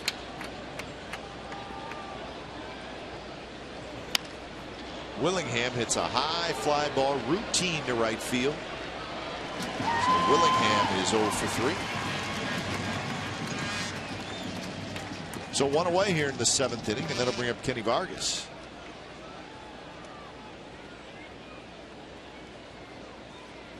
Vargas a strikeout and a pop out. Kenny Vargas.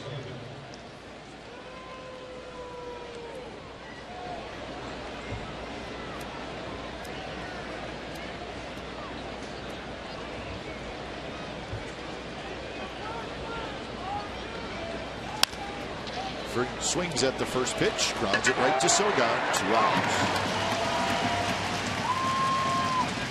Kind of compared this the big guy Kenny Vargas to David Ortiz, who originally was a Twin. And I think the Twins would be happy if this young man stays in the Twins uniform, unlike David Ortiz, who they pretty much let go and ended up with Boston and had quite a career.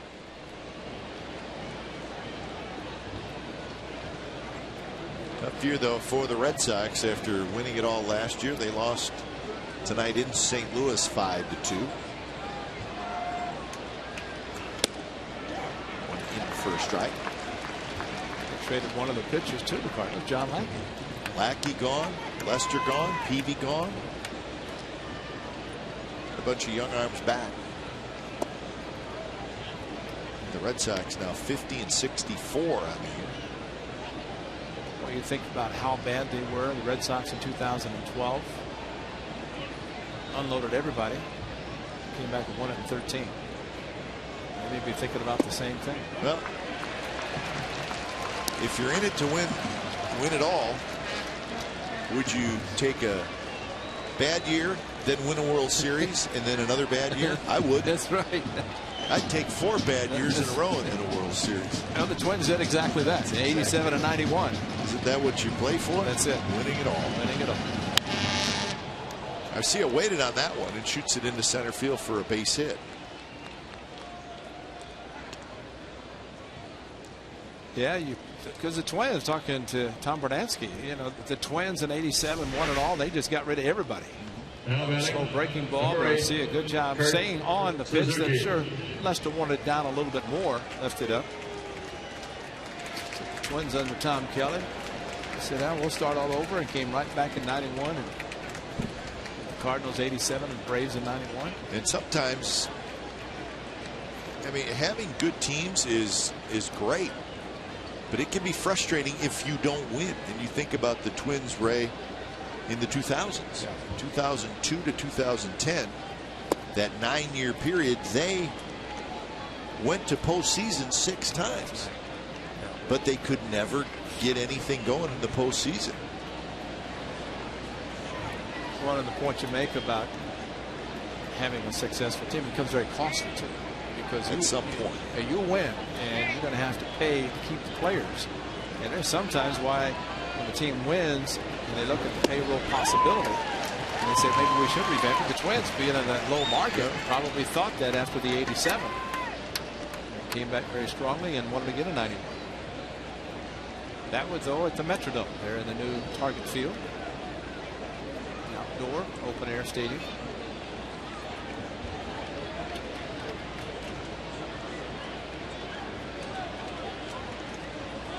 1-1 pitch to Suzuki is hit foul.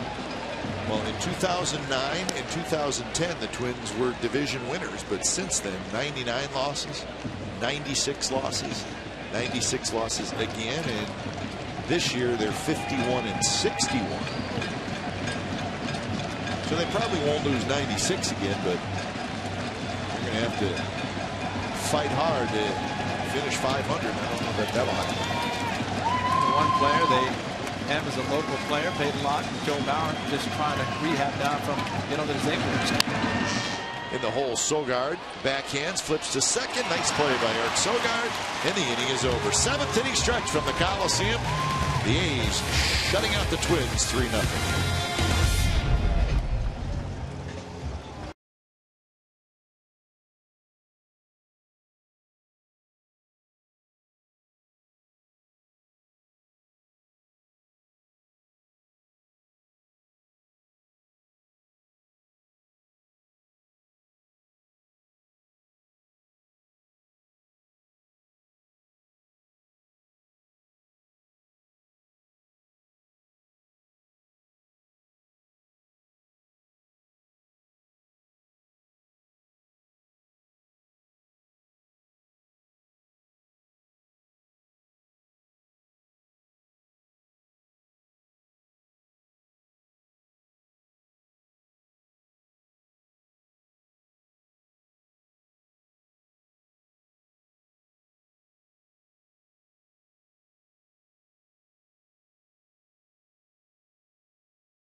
helping out the Twins 3-0 bottom of the 7th inning.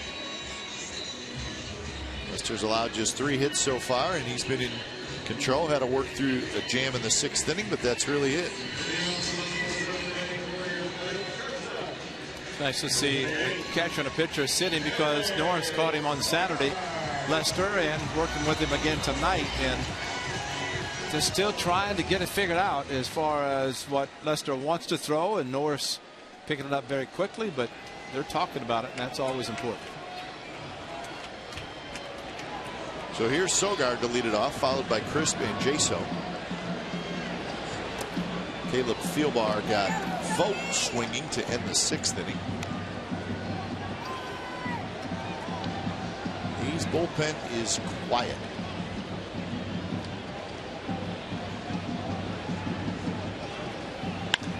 Sogard a shot to right and a base hit.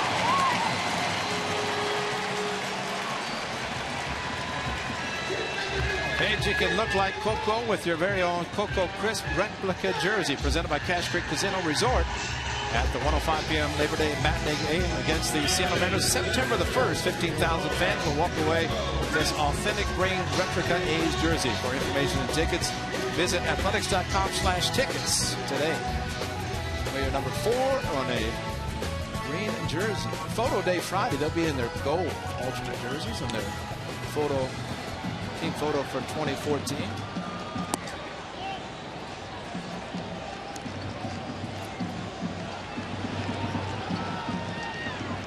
Coco is 0 for 3. Reached on a fielder's choice in the 5th inning.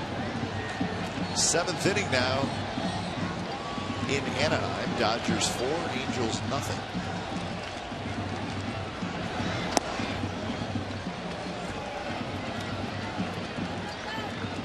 Mariners leading the White Sox 5-2. Game in the 6th inning.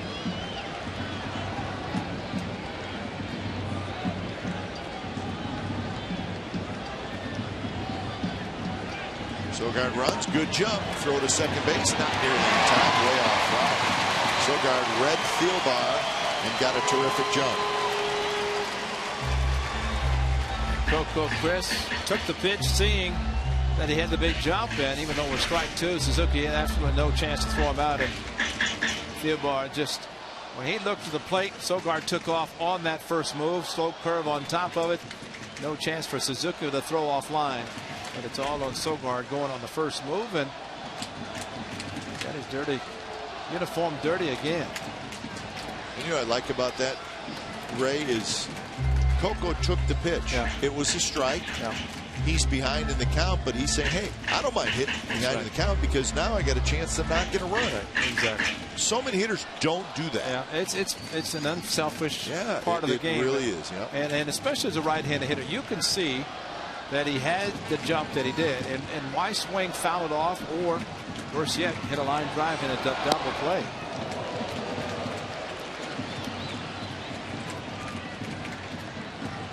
We've seen all the time. A guy takes off, gets a pretty good jump, and the guy does not have 2 strikes, but he swings anyways. Let him steal a bag. He's trying to help you out. Exactly. Get you an RBI. And really, that's what winning's all about, that you give yourself up, and you get another strike. What's he do? He throws it wrong. Now he's got a chance for a double steal. Jason with a tough lefty well, looks like it's going to be a pinch hitter. Looks like Jed Lowry, who is able to swing the bat, he's going to pinch hit for Jason. And I say swing the bat, his right index finger still bottoms a little bit. Swing the bat is not a problem. So Lowry will hit from the right side. He was fielding a ground ball on Monday, and the hand just got in the glove a little bit when the ball came in. And what's the finger right there? The right finger. The index finger, he has it taped, and looking at it as he was going back.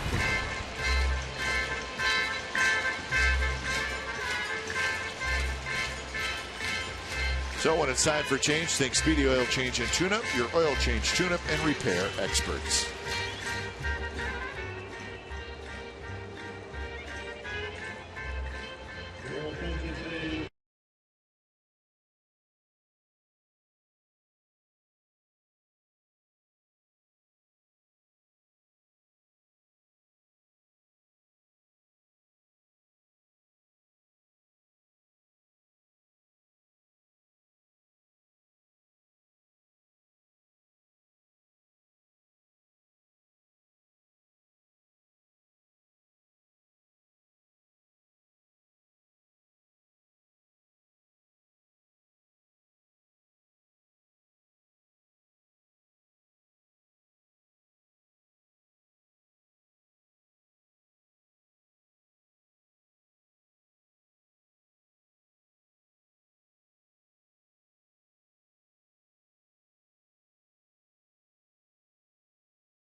5 p.m. game against the Angels for Disney Pixar's The Incredibles fireworks show presented by Chevron. You can celebrate the blockbuster hit by watching the fireworks from the outfield grass. But as always, on-field capacity is limited. Get your tickets today at athletics.com/fireworks. Now, not only fireworks, but that's one heck of a weekend of baseball against the Angels. Yep. That's 3 of the 6 to be played here against the Angels and 4 down in Anaheim. So 10 more games remaining against the Angels.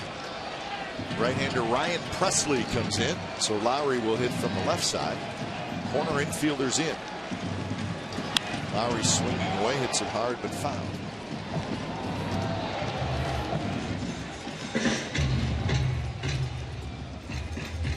So Lowry has a decent chance to play tomorrow, we've been told.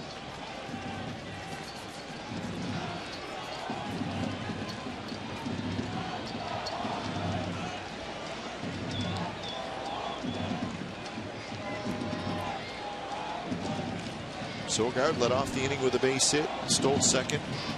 Coco walked. Before Presley came in, you could see Rick Anderson and Gardner talking, and those are the matchups. You got a lefty to face the switch hitter. That's why when you pinch hit, and you pinch hit a switch hitter, and you start looking at the matchups, lefty versus righty, and vice versa. He decided to bring press to the right-hander and turn Lowry around left-handed.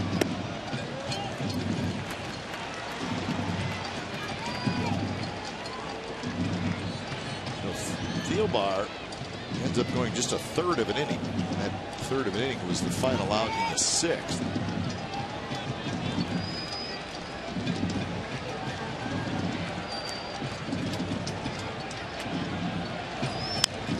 The Twins pitching staff is 12th in the league in ERA. A couple of interesting notes on it, though. They've allowed the fewest home runs, but they have the fewest strikeouts. Another Rick That's Anderson. where their Twins ERA sits. Yeah, Rick Anderson, they usually have the fewest walks. Yep. But that has changed over the years. Had a big one tonight. Lowry to right, shallow. Garcia coming in, and he makes a nice running catch. So that's the first out here in the bottom of the 7th inning.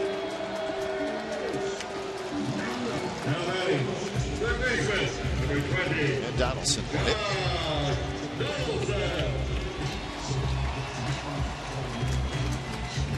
The Yankees beat the Tigers today 1-0. Green over Porcello. The Yankees have won 5 out of their last 6. They remain 5 games back in the AL East.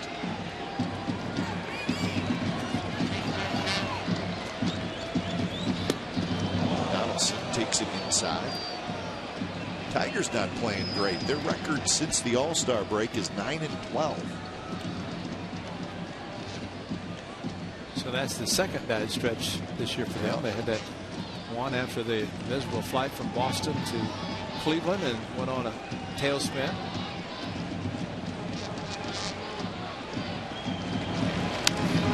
Donaldson, a big rip, hits a high pop-up foul territory, and it's into the seats.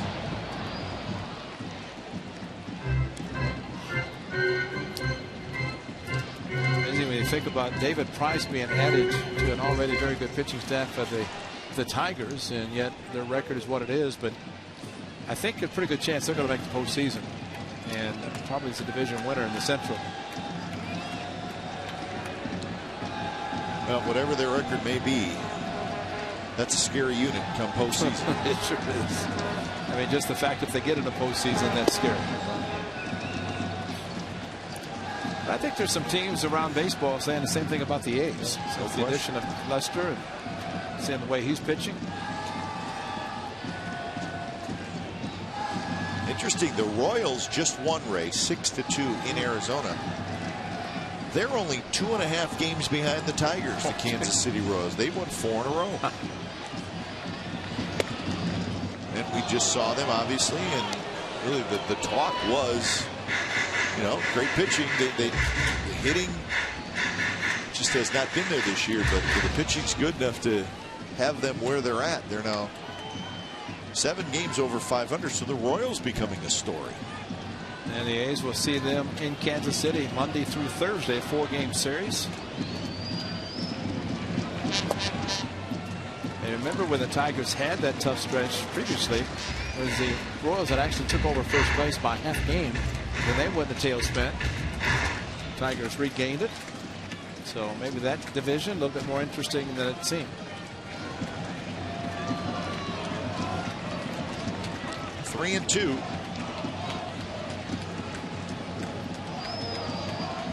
Donaldson taps one slowly towards short. Throw to first is in time for the second out. Runners move up.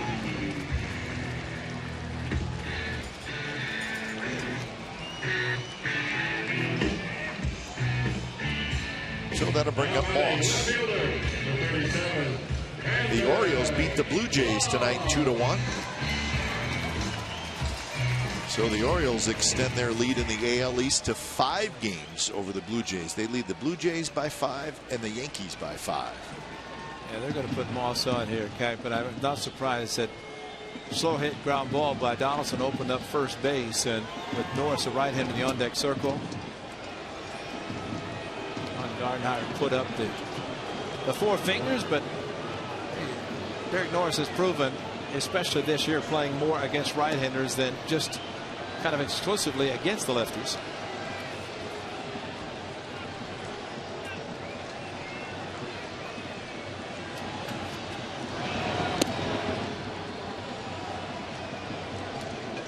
Derek Norris, who has a grand slam, also remember the game in extra inning games, had a big 3-run home run against Burton at Target Field in the early part of the season. 3-run shot. MLB.TV Premium, the #1 live streaming sports service, is now available. Join the millions of subscribers. Watch every out of market game live in True HD on over 400 devices. Visit athletics.com for details.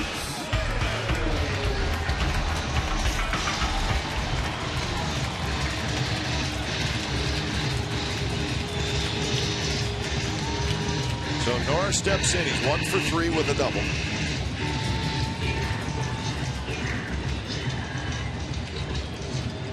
That double knocked in Moss in the 4th inning, picking up his 42nd RBI. So he's got another shot to drive in a couple runs. 2 outs.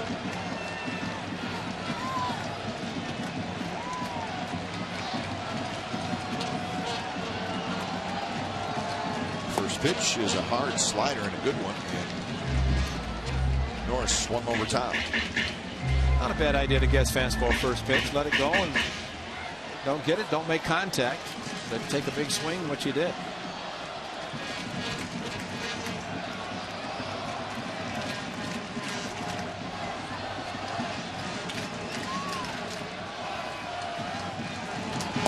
Same pitch, and it's 0-2.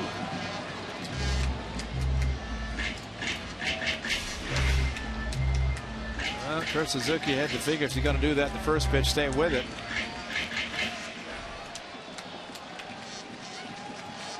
Would he throw it 3 times in a row? Probably. That's why Derek Norris has to go to the 2-strike approach just in case he does. And there it was, and that one hit hard, but right to third. Side retired. So the A's leave them loaded, and we're on to the 8th inning from the Coliseum. A's 3, Twins nothing.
Vegas. Get Happy Cam powered by Toyota Prius. The A's having a good time tonight. So are their fans. They lead 3-0. It's the 8th inning. Stephen Vogt, Stephen Vogt may be the happiest guy because the slump was going on too long, and he had a 2-run homer early in this game.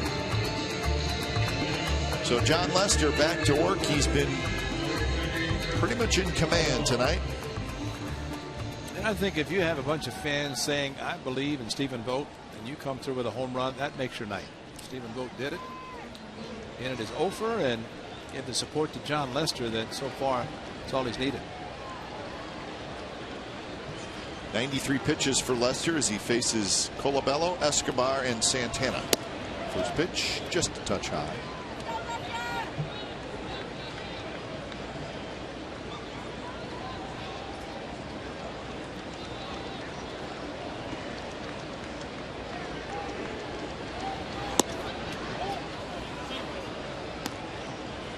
There's a lot of interleague games this week.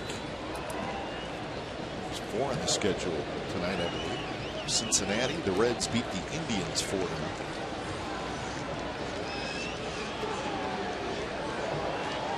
Phillies beat the Astros 6-5. Chris Carter had a couple of home runs. He's now got he's got 24 home runs. Amazing. He might strike out a few times, but he will definitely hit the long ball. Swing and a miss, 2-2. I think a couple of series, the Angels and Dodgers and Cincinnati and Cleveland, those are the 2-2 series. Yeah, I think so. So there's a couple of them anyway. It's a cut fastball in on the hands of Colabello. The Cardinals beat the Red Sox 5-2. Fouled straight back. Well, that's just the way it is right now. Interleague. Another lefty, Brian Dunsing, starting to throw for the Twins.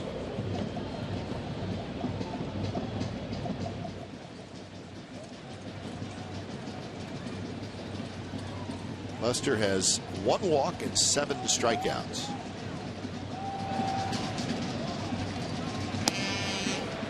Very close, and Lester thought it was a strike, and it probably should have been called a strike.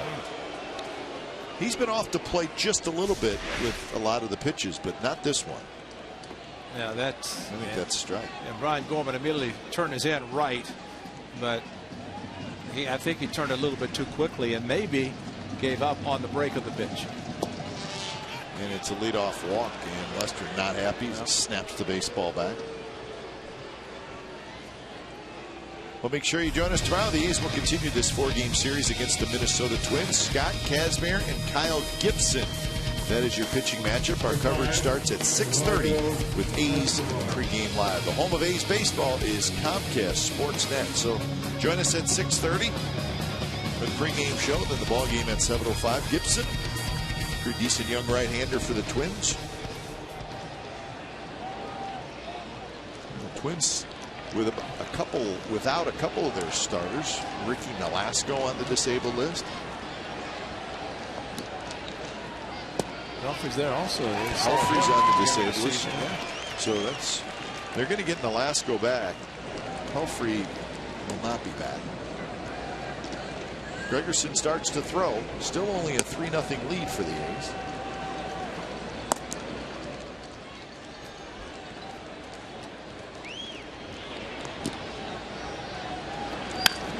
That one hit hard. Sogard grabs it, steps on second, throws to first, double play. Nice hop, huh?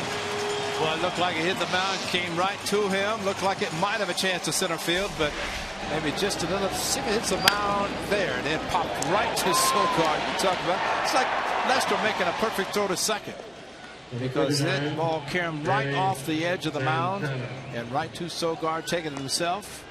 Sogard's played a very, very good shortstop. Look right to where it hit there, and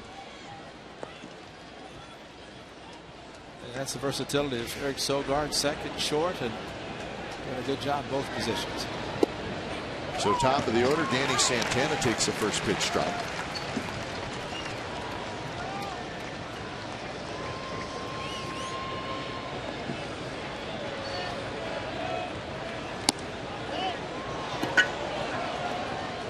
Santana is 0 for 3. He struck out twice and he has grounded out.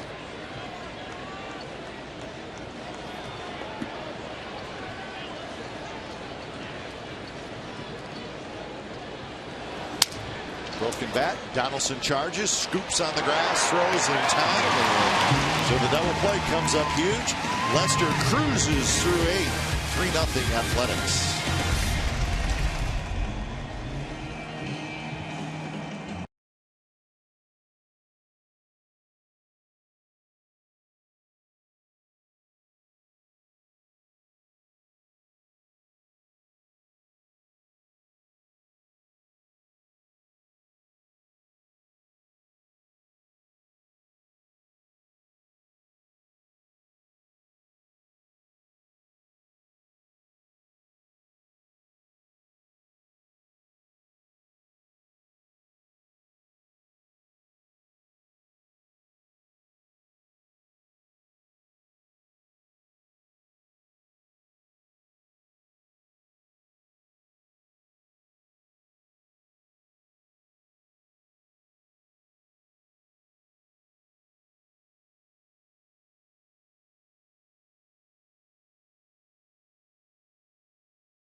Here's our game summary brought to you by your local Toyota dealers. 0-3-1 for the Twins. 3-7-0 for the Athletics.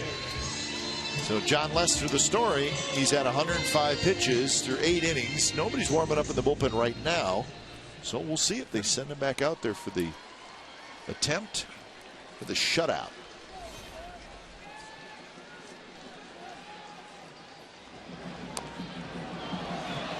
Tapped out in front. Kurt Suzuki has it. Flips to first, and Reddick is retired. So Reddick 0 for 4. Well, that at bat, the gentleman on the saxophone didn't have enough time to play the whole song. No, not. I mean, just barely. You started. It's like name this song in 4 notes. They had no time. No time. Right. So he may think about packing it up.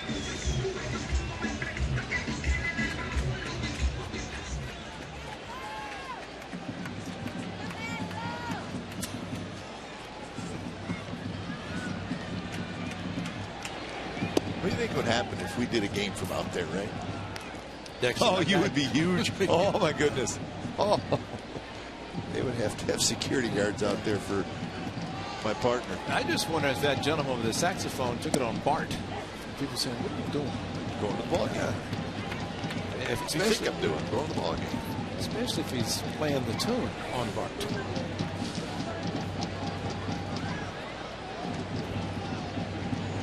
Callaspo is 0 for 2, a walk and a run score.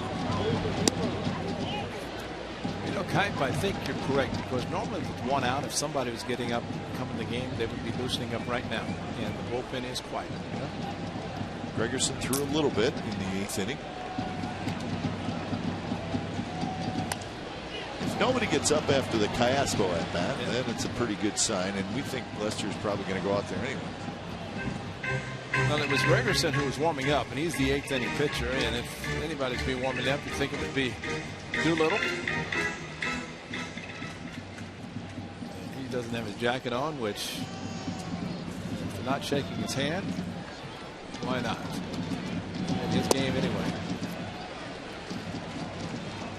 3-2 now to Callaspo.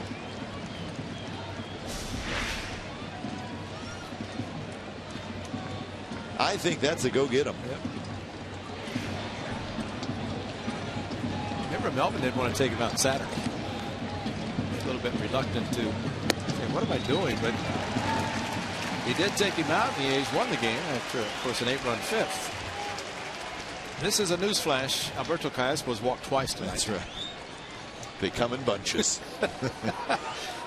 Hey, when that graphic came up about no walks in 27, now he's going to come out for a pinch runner. Your attention, please. Okay. Callaspo is out.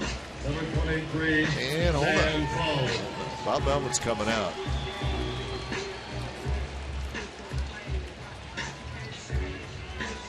Yeah. Oh, he didn't want to make. Well, I mean, they're a little short on middle infielders. I was going to say, I think yeah. that's why you don't want Callaspo out of the game. Yeah, that was because Lowry is the DH.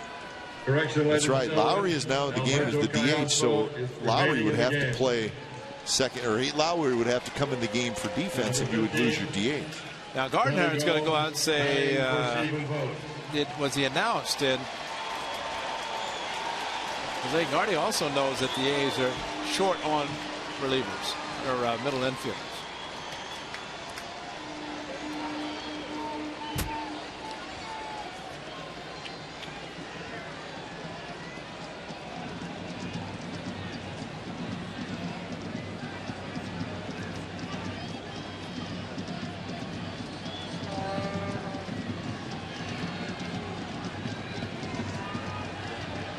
You don't see that very often. Yeah. That's something you don't see often, is that smile on Bob Melvin's face, because something happened. And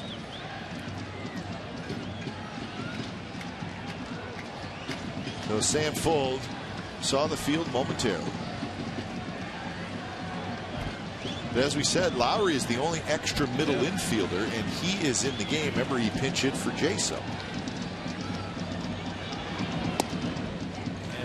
This is Johnny Gomes.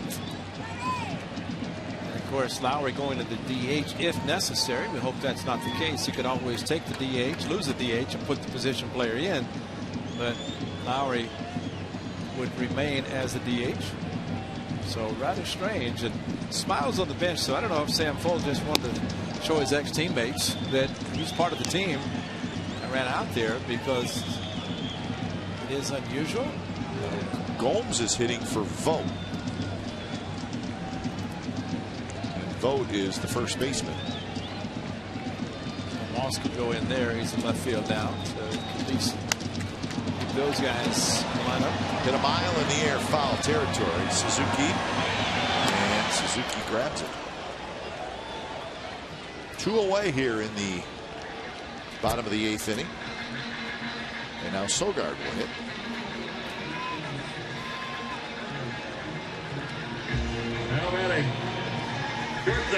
Sogard's had a good night. He's 2 for 3 with a couple of singles. He's got a stolen base.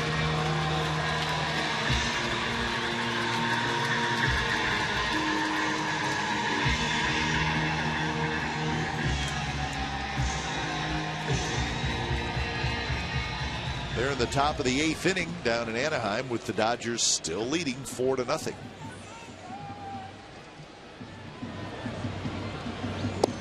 First pitch slider from Dunsing is outside.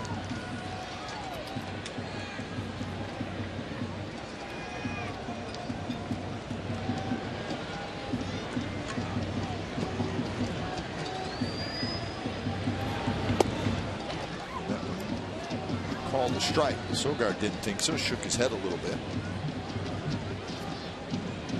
Mariners beating up on the White Sox 9-2, 7th inning. Start of the 4-game series up in Seattle.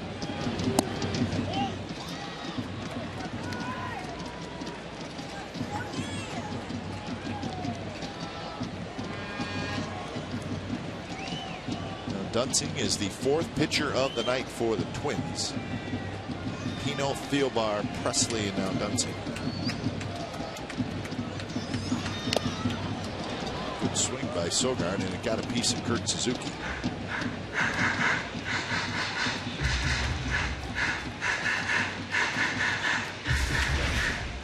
Where did he get it?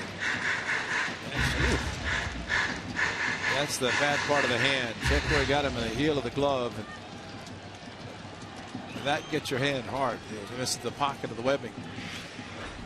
Jaso had one of those as well recently. Jaso's been beaten up a lot.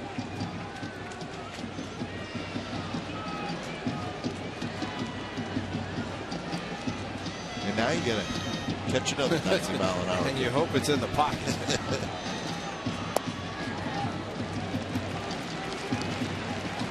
It's funny for those of us who have never experienced that. You're thinking, well, it's still hitting the glove, but you see the reaction of the catcher. That's right. And that meat part on your hand that's close to the wrist. Yeah, ideally you want it in the pocket. That's why you have the pocket. You break it in perfectly for yourself. Runner goes, and Sogard swings and misses, so side is retired. 9th inning coming up. A shutout opportunity for John Lester.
Here's tonight's Honda Player of the Game, and John Lester, second start as a member of the Athletics, and he was perfect for the first 5 innings. 15 batters, 10 first pitch strikes. Then he gave up a single to Kurt Suzuki, but what a great pitching performance so far. 8 innings for John Lester, and he goes back out to the mat to try to complete the deal. But Player of the Game, just 3 hits, a couple of walks, 7 strikeouts. Last 10 starts up at a 123 earned run average. It's pretty impressive. Last 3 shutouts. So he shut out the Twins at Fenway this year. Shut them out in 5 innings. That in itself is doing something. So Sam Fuld is back in the game. He's in left field. Moss is now at first base. So here's your changes, and Lester going for the shutout. There's a strike, 1-1 to Dozier.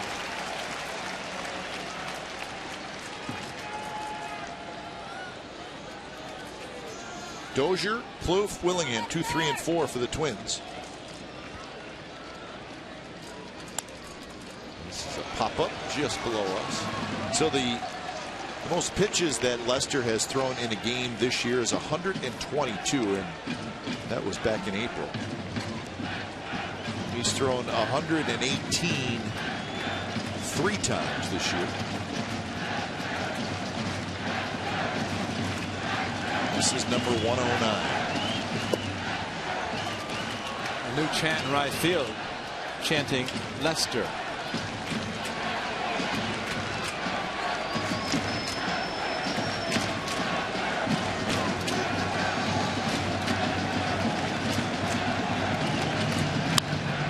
Hit hard, foul. So the count remains 2-2. I think it's interesting, even though Lester and the number of pitches that you indicated that he's thrown, but there's no one warming up, not even someone just in case something happens, as if to say it's Lester's game.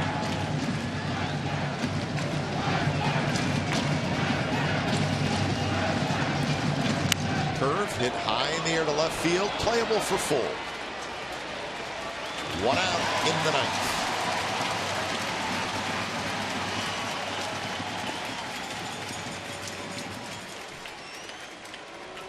Well, Lester will pitch again, Ray, in Kansas City in that 3-game series. Now batting, number 24, Trevor Blue.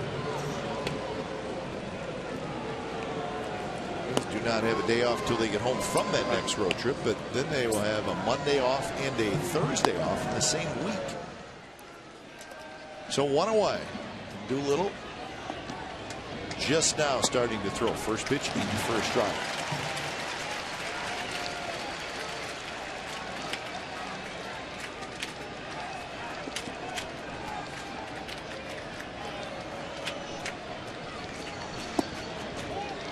So Lester with 2 walks, 7 strikeouts.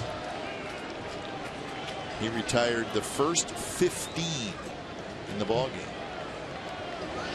Curve a bit outside, 2-1. Lester wanted that one.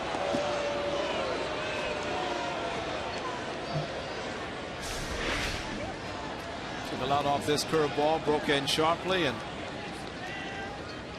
seemed had himself on the backside. Good pitch there. Comes right back with a fastball. And it's 2-2. And the crowd, they're rising to their feet, and there's only 1 out.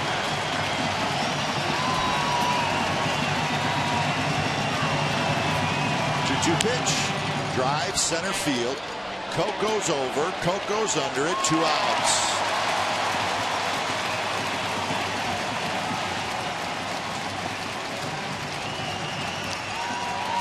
So Lester 1 out away from his 4th career shutout. This is just his 2nd start for the Athletics, and this has been a dandy.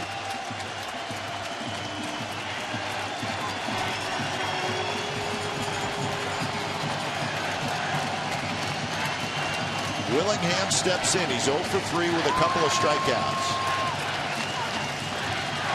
First pitch, a slider that snaps in there for a strike.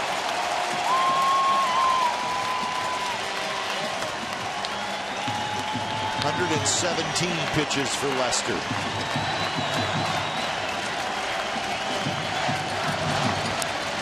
And back to the screen, and now it's 0-2. Well, he has been a strike throwing machine for pretty much the entire evening.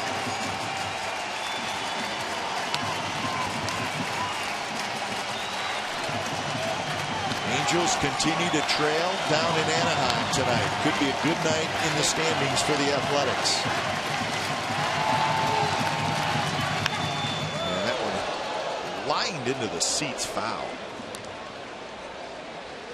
You know, Ray, I think it helps Lester at this point. He's really only had 1 stress inning. That's right. Yep. And that was the 6th inning, and got out of a bases loaded jam. But outside of that, he's been on cruise control for most of the night. 0-2 pitch. Up and away. A little extra on that one. Well, it's great about Lester, and you mentioned the 3 shutouts, but you know, he's pitched in the big games, the World Series, and shutouts. It's not like this is abnormal for him in the 9th inning. It's something that he's experienced, and he wants to finish it, and that is his main objective right now. Even the last pitch, he hopes on the last pitch, he wants to make sure he's on the same page with his catcher.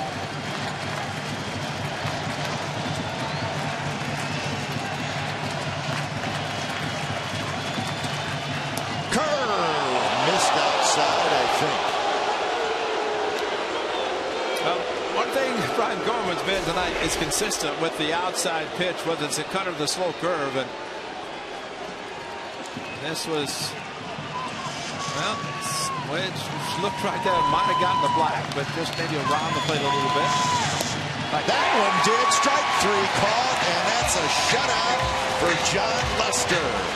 A 3-hit shutout, and the A's take game 1 of this 4-game series. A magnificent performance by the new A's left-hander. And he gets the win, and the A's take game 1 of the series behind the big left-hander, Jon Lester. So final score, the Athletics 3, the Twins nothing. You've been watching Oakland A's baseball on Comcast Sportsnet California. Don't go away, A's. Post-game live with Guy Haberman and Bip Roberts starts right now.